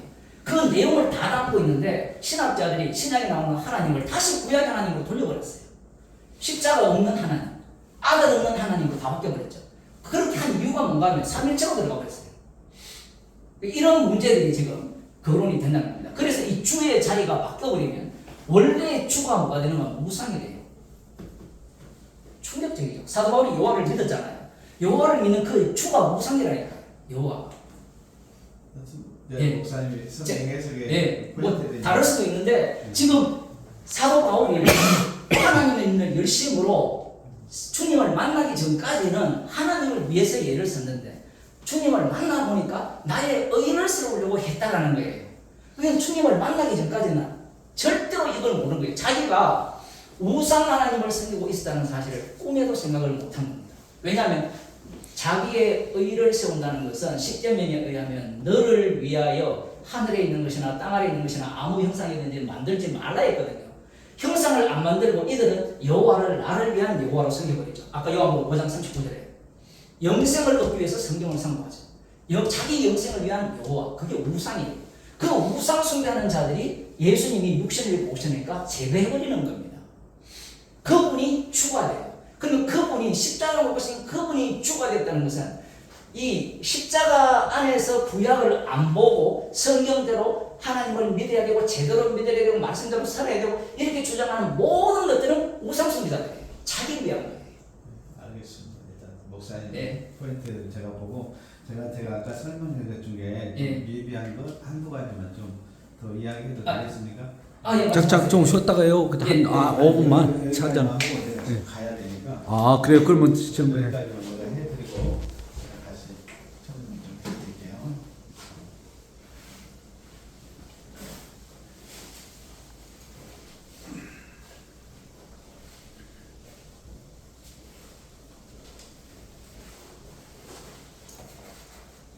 차라리 그 본문 하나를 이렇게 택해서 그래도 좀 아니 아까 제가 노아 언약을 얘기했잖아요. 노아가 구원을 받았는데 자, 제가 이제 설교를 제가 예비된 있잖아요. 예비된 천국에 대해서 이야기할 때 천국에는 일단 삼위 하나님이 계시잖아요. 그 다음에 두 번째 천사가 있고 세 번째 지금 누가 준비가 안 됐어요. 상속자가 준비가 안 된 거예요. 그래서 저는 성경을 봤을 때 하나님께서 자기를 닮은 자를 지으시기 위해서 천지창조를 하신 거죠. 제가 이야기하는 것은. 그래서 그리스도께서 결국 십자가를 통해서 뭘 완성했느냐? 영을 완성하고 그 다음에 이제 재림 때 신령한 몸을 입힌다고 그랬잖아요. 결국 그래서 하나님의 자기 설계된 도면에서 계획에 의해서 지금 완성이 되는 거죠. 그런 면에서 성경은 저는 창조로 봐야 된다. 자기를 닮은 자를 창조를 시작해서 십자가를 통해 영창조를 완성을 여기 보면 영창조 완성. 그 다음에 여기는 신령한 몸 창조 완성. 왜 그러냐면 하나님의 형상이 그리스도라고 그랬잖아요. 형상이 그리스도이기 때문에 하나님의 형상이 뭐냐? 그리스도가 지금 계속해서 예수님이 십자가 통해 우리 영생을 주신다고 그랬잖아요. 그래서 여기서 보면 영생하는 영을 예수님이 가지고 계시고 예수님은 신령한 몸을 가지고 있어요. 그래서 결국은 천지 창조를 시작을 해서 십자가로 영이 완성, 창조가 영창조 완성이 되고 재림 때 신령한 몸 창조가 완성이 돼서 이 원래 하나님이 계획했던 하나님 나라의 유업을 받는 거죠. 그런 차원에서 제가 이 보충 설명은 좀 해드리고 여기 지금 이야기에서 요한복음 아까 이야기했듯이 19장 30절에서 다 이루었다. 이것은 동일해요. 목사님 지금 예수님께서 심판과 구원에 대해 예수님이 십자가를 통해서 심판의 주가 되고 구원주가 된다는 거죠. 그래서 구약 백성들이 언제 그러면 구원을 받느냐? 구약 백성들도 뭐예요? 율법이라는 것이 뭡니까? 430년 후에 개입돼 있죠. 율법이 뭐예요? 율법은 죄를 더하게 하기 위해서 주신 그리스도의 초보예요, 초보. 그리스도의 기초가 율법입니다. 그리스도를 가르치는데. 왜냐하면 율법은 첫째로 우리 갈라디아서는 죄를 깨닫게 하잖아요. 죄를 깨닫게 너희들 그리스도께로 가거라. 내 아버지 뜻이 요한복음 6장 40절에는 나를 믿고 영생을 얻는 것이야. 내 아버지의 뜻이. 예수님은 아버지의 뜻을 이루러 오셨잖아요. 그게 뭐냐면 자기가 가지고 있는 영생하는 영을 주시기로 오신 거죠. 그래서 구약에는 죄를 깨닫고 계속 그리스도께로 가서 너희들 그리스도를 영접해라. 그래야하면 너희들이 구원을 얻고 영생을 얻는다는 거죠. 근데 이것이 너희들 스스로 갈 수 있느냐? 구약이 어때요? 말라기에서 결론이 뭐였습니까? 인간 스스로는 구원이 없다는 선언이에요. 인간 스스로는 구원을 얻을 수 없다.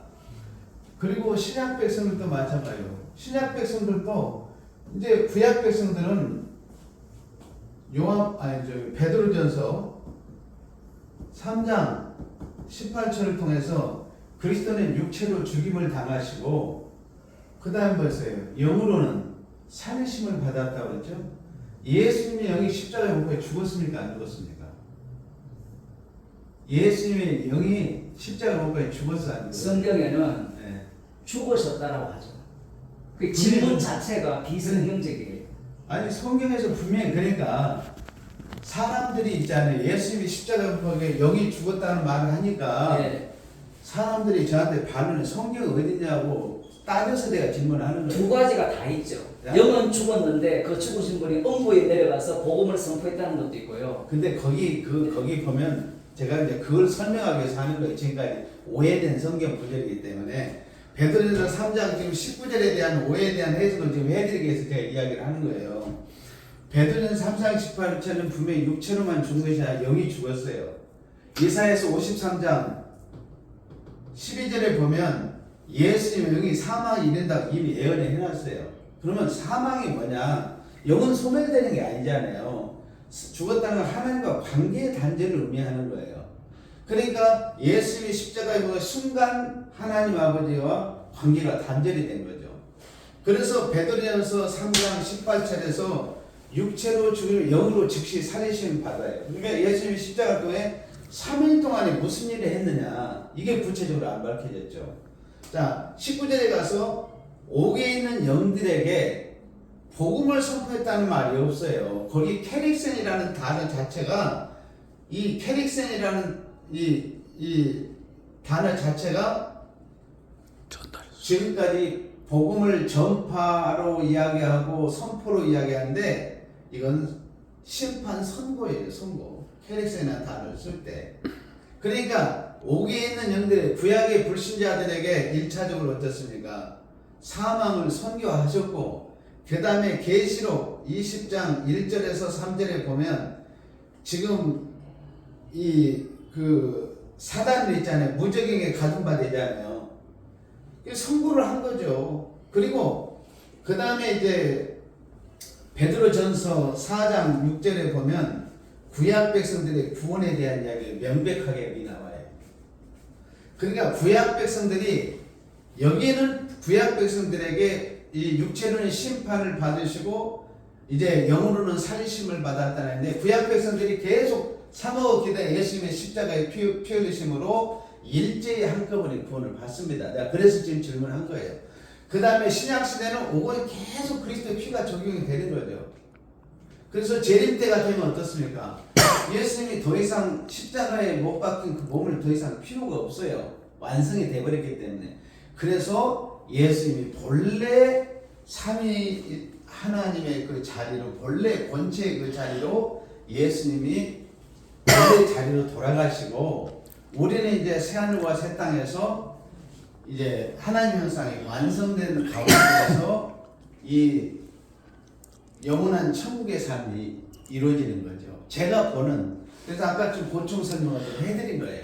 제가 여기서 제가 이야기하고 있는 그래서 구약 백성들의 구원도 그리스도의 피로 이루어지고 신약 백성들도 구원도 그리스도의 피로 이루어진다고 하는 이걸 지금 제가 말씀드리는 거예요. 저는 네. 그걸 부정하는 게 아니라 네. 피로 구원을 하는 것이 중요한 게 아니라 피를 증거하기 위한 구원이라는 거예요. 그래서 노아의 방주를 통한 구원이라든가 아니면 그 위에 함과 노아 방주도 노아의 구원도 마찬가지고, 제가 그래서 아까 그 저기 종말에 대한 것도 있잖아요. 구원은 십자가의 피로 구원된다는 것은 그거는 부정할 수가 없어요. 근데 목사님이 그걸 지적하는 이유가 행위로 구원된다든가 안 그러면 믿음으로 구원된다, 인간의 어떤 그 예성으로 구원된다는 걸 생각하는 상황에서 십자가의 피로 구원된다는 그걸 말씀하시는 것은 제가 동의를 하고요. 지금 하나님 나라를 지금 중심으로 잡으셨잖아요. 지금 전체 구조가 아까 창조와 하나님 나라. 저는 이 하나님 나라를 아까 유대인들이 기다리는 하나님 나라를 설명을 드렸습니다. 이것을 설명드린 이유가 뭔가 하면 이들이 생각하는 이 하나님 나라와 저는 동일하다고 봅니다. 지금 그렇죠. 유대교. 그런데 예수님이 그건 아닌데요. 왜 동일하냐면 방금 상속자는 아들뿐이에요. 아들을 위한 상속자로서 상속자가 돼요. 마치 구약을 보면 대제사장이 있으면 그 아래 제사장이 있고 레위지파가 요제로 더해지잖아요. 그리고 이들 아래 이스라엘이 있을 때 이들이 11조를 바치잖아요. 그러면 이것은 그림자잖아요. 그림자는 영원한 대제사장을 위한 이스라엘 백성들이죠. 그리고 우리도 제사장이 되잖아요. 제사장은 대제사장이 누군가를 증거하기 위한 제사장이에요. 제사장은 철저하게 대제사장이 아님을 증거해야 돼요. 영원히 왕노릇한다 할 때 그 의미가 주님만이 왕이시고 우리는 왕이 아닙니다. 영광은 주님 홀로 받아야 된다는 게 영원한 왕노릇이에요. 당연하죠. 그죠? 그 부분은 동의하는데 하나님 나라를 설명할 때 구약을 바탕으로 선지자들이 예언한 하나님 나라가 아까 시내산에서 이루어진다 했잖아요. 이들의 이 시내산 메시아 왕국은 우리가 생각하는 에덴 동산입니다. 표현을 하면 그걸 그대로 판박이로 박아놨어요. 그런데 예수님이 몰고 온 하나님 나라는 전혀 다른 하나님 나라의 성격을 가지고 있습니다. 이 구약의 연애 하나님 나라는 이 땅이거든요. 땅으로 약속이 되어 있잖아요. 아브라함 약속이. 그런데 이 약속이 그림자가 되어버리면 갈라디아서에서는 이 영역, 하나님과 교제하는 영역이 성령이 되어버리죠. 성령이 되어버리고 성령 안에서 하나님 나라가 만들어지는 겁니다. 그러면 성령이 오신다는 것은 예수님이 십자가로 승리하셔서 만유의 주가 되셨다는 거예요. 그러면 이 천국이라는 모습이 이 땅에서는 어떻게 보여지느냐라고 할 때는 갈라지, 천국의 비유들이잖아요. 천국의 비유라 했잖아요. 천국의 비유는 알곡과 가라지가 있는 곳이 천국이에요. 가라지를 갈려낸 곳이 천국이 아니고, 그렇죠. 예. 그러니까 이 두 요소가 같이면서 십자가 사건이 일어나는 현장이 천국이라는 겁니다. 그렇죠. 이곳이 천국이기 때문에 이 피를 자랑하는 자들만이 천국 백성으로서의 삶을 산다는 얘기예요. 그러니까 제가 지금 이야기하고 싶은 것은 예. 유대인들이 성경을 잘못 본 거지. 네. 유대인들이 성경을 잘못, 하나님의 원래 구원 계획과 경륜은 네. 내가 심판주가 되고 인류의 구원주가 된다고 하는 것을 있잖아요. 네. 이미 삼위 하나님 하나님께서 창세전의 계획 속에서 지금 설계도 도면에서 진행이 되는 거잖아요. 이게 유대인들이 종말에 대한 오해를 사가지고 잘못 지금 유대인들이 오해가 아니라 성경적으로 보면 가두어 두셨죠. 그러니까 가두어 두신 거하고 오해하고는 그러니까 감춰도 그러니까 봉해졌다고 이야기했잖아요. 막아놔죠. 아예 막아놓은 목적이 있는 거예요. 그렇죠. 막아놓으면 인간이 이방인들은 자기들이 찾는 우상을 만들어서 섬기는 우상 숭배자가 되지만 이들을 감춰놓게 되면 이들의 바탕이 말씀이에요. 율법이고 그도 역사입니다. 하나님의 심판의 역사를 다 담고 있어요. 이 속에서 이들이 어떤 종교를 만들어내느냐 할 때는 유대교를 만들어냅니다. 유대교를 만들어서 성경에 바탕한 메시아 왕국을 기다리는 거예요. 그러면 이들이 기다리는 것이 비성경적이냐라고 하면 목사님 논리라면 잘못 알았다 이렇게 지적할 거 아니에요. 그렇죠. 그런데 말라기까지만 딱 보면 세요한조차도 오실 그이가 당신이오라고 질문을 해요. 말라기까지 딱 보면 이들이 말하는 게 다 맞아요. 옳단 말입니다. 옳다라는 그분 웃을지 모르지만 옳아요. 자기들 여기까지는 갇혀있기 때문에 그들 갇힌 쥐 안에 든 세계가 아무리 알아봤자 옳은 거지 바깥으로 나오지 않는 이상. 그래서 이들은 옳다라는 겁니다. 왜 이걸 얘기하는가 하면 말씀 중심으로 해석하는 자들이 최종 도달 지점이 유대교라는 이야기예요. 그러면 성도는 무슨 중심이냐면 성령 중심이에요. 성령과 말씀, 자 이걸 이제 이 싸움이 벌어지는 거예요. 우리는 지금까지 성령 중심이라고 외쳤죠. 외쳐놓고 성령은 반드시 말씀으로 일을 한다라고 하니까 말씀 해석 중심으로 가버려요. 그러면 말씀 해석 중심으로 가게 되면 70으로 빠져버립니다. 100입니다. 그런데 말씀을 성령 중심으로 해석하면 성경은 4개에 대해서 전하죠. 십자가를 전하죠. 그래서 창세기를 이야기할 때 아니면 노아명을 이야기할 때 아니면 이 요한계시록을 이야기할 때도 나중에 최종 심판, 행위에 따라 심판을 받는다라는 그 원리도 십자가를 전가하기 위한 천국 상태를 묘사하는 거고요. 오케이. 그죠? 네, 거기까지 예. 합시다. 네, 거기까지. 십자가를 전가하기 위한 천국이고 하나님 나라도 그림자 상태에서는 자기들이 기다리는 하나님 나라였지만 십자가 지신 예수님이 세우시는 하나님 나라에 의해서 인간이 이방 나라가 아니라 말씀대로 살아와서 책망을 받은 유대인들이 세운 그 하나님 나라야말로 가장 악마적인 나라가 되죠. 그래서 예수님이 십자가에 못 박힐 때 마귀도 마찬가지고 네가 하나님의 아들이면 이 땅 위에 하나님 왕국을 건립하라는 거죠. 그런데 요걸 아까 목사님 말씀하셨듯이 이쪽 세계로 옮겨놓습니다. 요 세계를 옮겨놓는다고요. 제가 보기에는 옮겨버리면 사람들이 십자가를 자랑하는 게 아니라 이 세계를 그리워하기 시작하죠. 그런데 이 세계에 대해서는 성경에서 말하는 게 거의 없어요. 대부분 비유고요. 아까 12생명 과실이 있다라고 했는데 그게 비유일까요? 실제일까요? 비유죠. 그러면 안 맞잖아요. 왜 그렇게 말씀을 하시는 거예요? 뭐가 안 맞다? 아니 아까 에덴 동산에는 그 생명나무가 하나고 이런 표현을 했는데 마찬가지로 황금길이라는 천국의 황금길이면 안 갑니다. 지금은 흙길이 훨씬 제가 좋죠. 하는 이야기는 예. 그래서 그런 모든 12 지금 그 열매를 달마다 예. 딴다는 것은 그리스도의 십자가를 통해서 예. 단번에 이루어졌다. 예. 그러니까 단번에 영생하는 열매를 너희들이 먹었다는 이야기예요. 예, 그렇게 표현할 수 있고 이제 똑같은 사도 요한이 지난 요한복음이라면 생수의 강이 그 배에서 흘러나와요. 그러니까 거기에 이제 창세기 4개의 강이 있잖아요. 예수님께 2가지를 먹어야 하잖아요. 예. 내가 내 살을 먹고 내 피를 마시냐. 나는 생명의 떡이요 나는 생명의 물이라고 그랬으니까 2가지를 먹어야 영생에 이르잖아요. 요한이 이야기한 대로. 두 가지는 뭐 그렇게 표현할 수 있고 아니 주님은 성경에서 그렇게 이야기하는데 하는데 성령을 주시잖아요. 성령을 준다는 얘기하고 2가지를 먹어야 한다는 게 이게 아니 그러니까 일치가 되지 않아요. 당연하게 이제 그걸 분리해서 볼 게 아니라 예를 들어서 예수님의 떡과 살을 먹는다면서 이미 십자가에 거기서 성령이 임했기 때문에 우리가 그를 통해서 먹고 마심이 이루어지잖아요. 그렇죠. 성령에 대한 그러면 그러니까 우리에게는 믿음도 예. 그러니까 십자가의 통과하기 이전은 우리에게 믿음도 없었어요. 갈라디아서 그렇죠. 믿음 오기 이전하고 이후를 분명히 딱 구분하잖아요. 갈라디아서 3장 23절에서 있잖아요. 예. 믿음이 오기 이전하고 이후를 명백하게 그렇죠. 해버려요. 그러니까 우리는 믿음이 없어요. 예. 우리는 예수님의 믿음을 받아서 예수의 믿음을 쓰는 것이고 우리 자체가 순종할 수 없는데 그리스도의 순종을 우리가 그분의 은혜로 순종. 그 부분도 저랑 약간 달라요. 견해가. 우리가 예수님의 믿음을 받아서 쓰는 게 아니라 예수님의 믿음이 우리를 쓰고 있죠. 거꾸로. 그러니까가 아니라 왜 자꾸 이 말장난이 아니라 십자가 중심이라 하는 것도 마찬가지고요. 신학 자체가 나 중심으로 성경을 줄을 세우는지 아니면 그렇게 된다면 주의 말씀을 내가 받아서 이런 표현 자체는 자기 부인이 안 되는 거예요.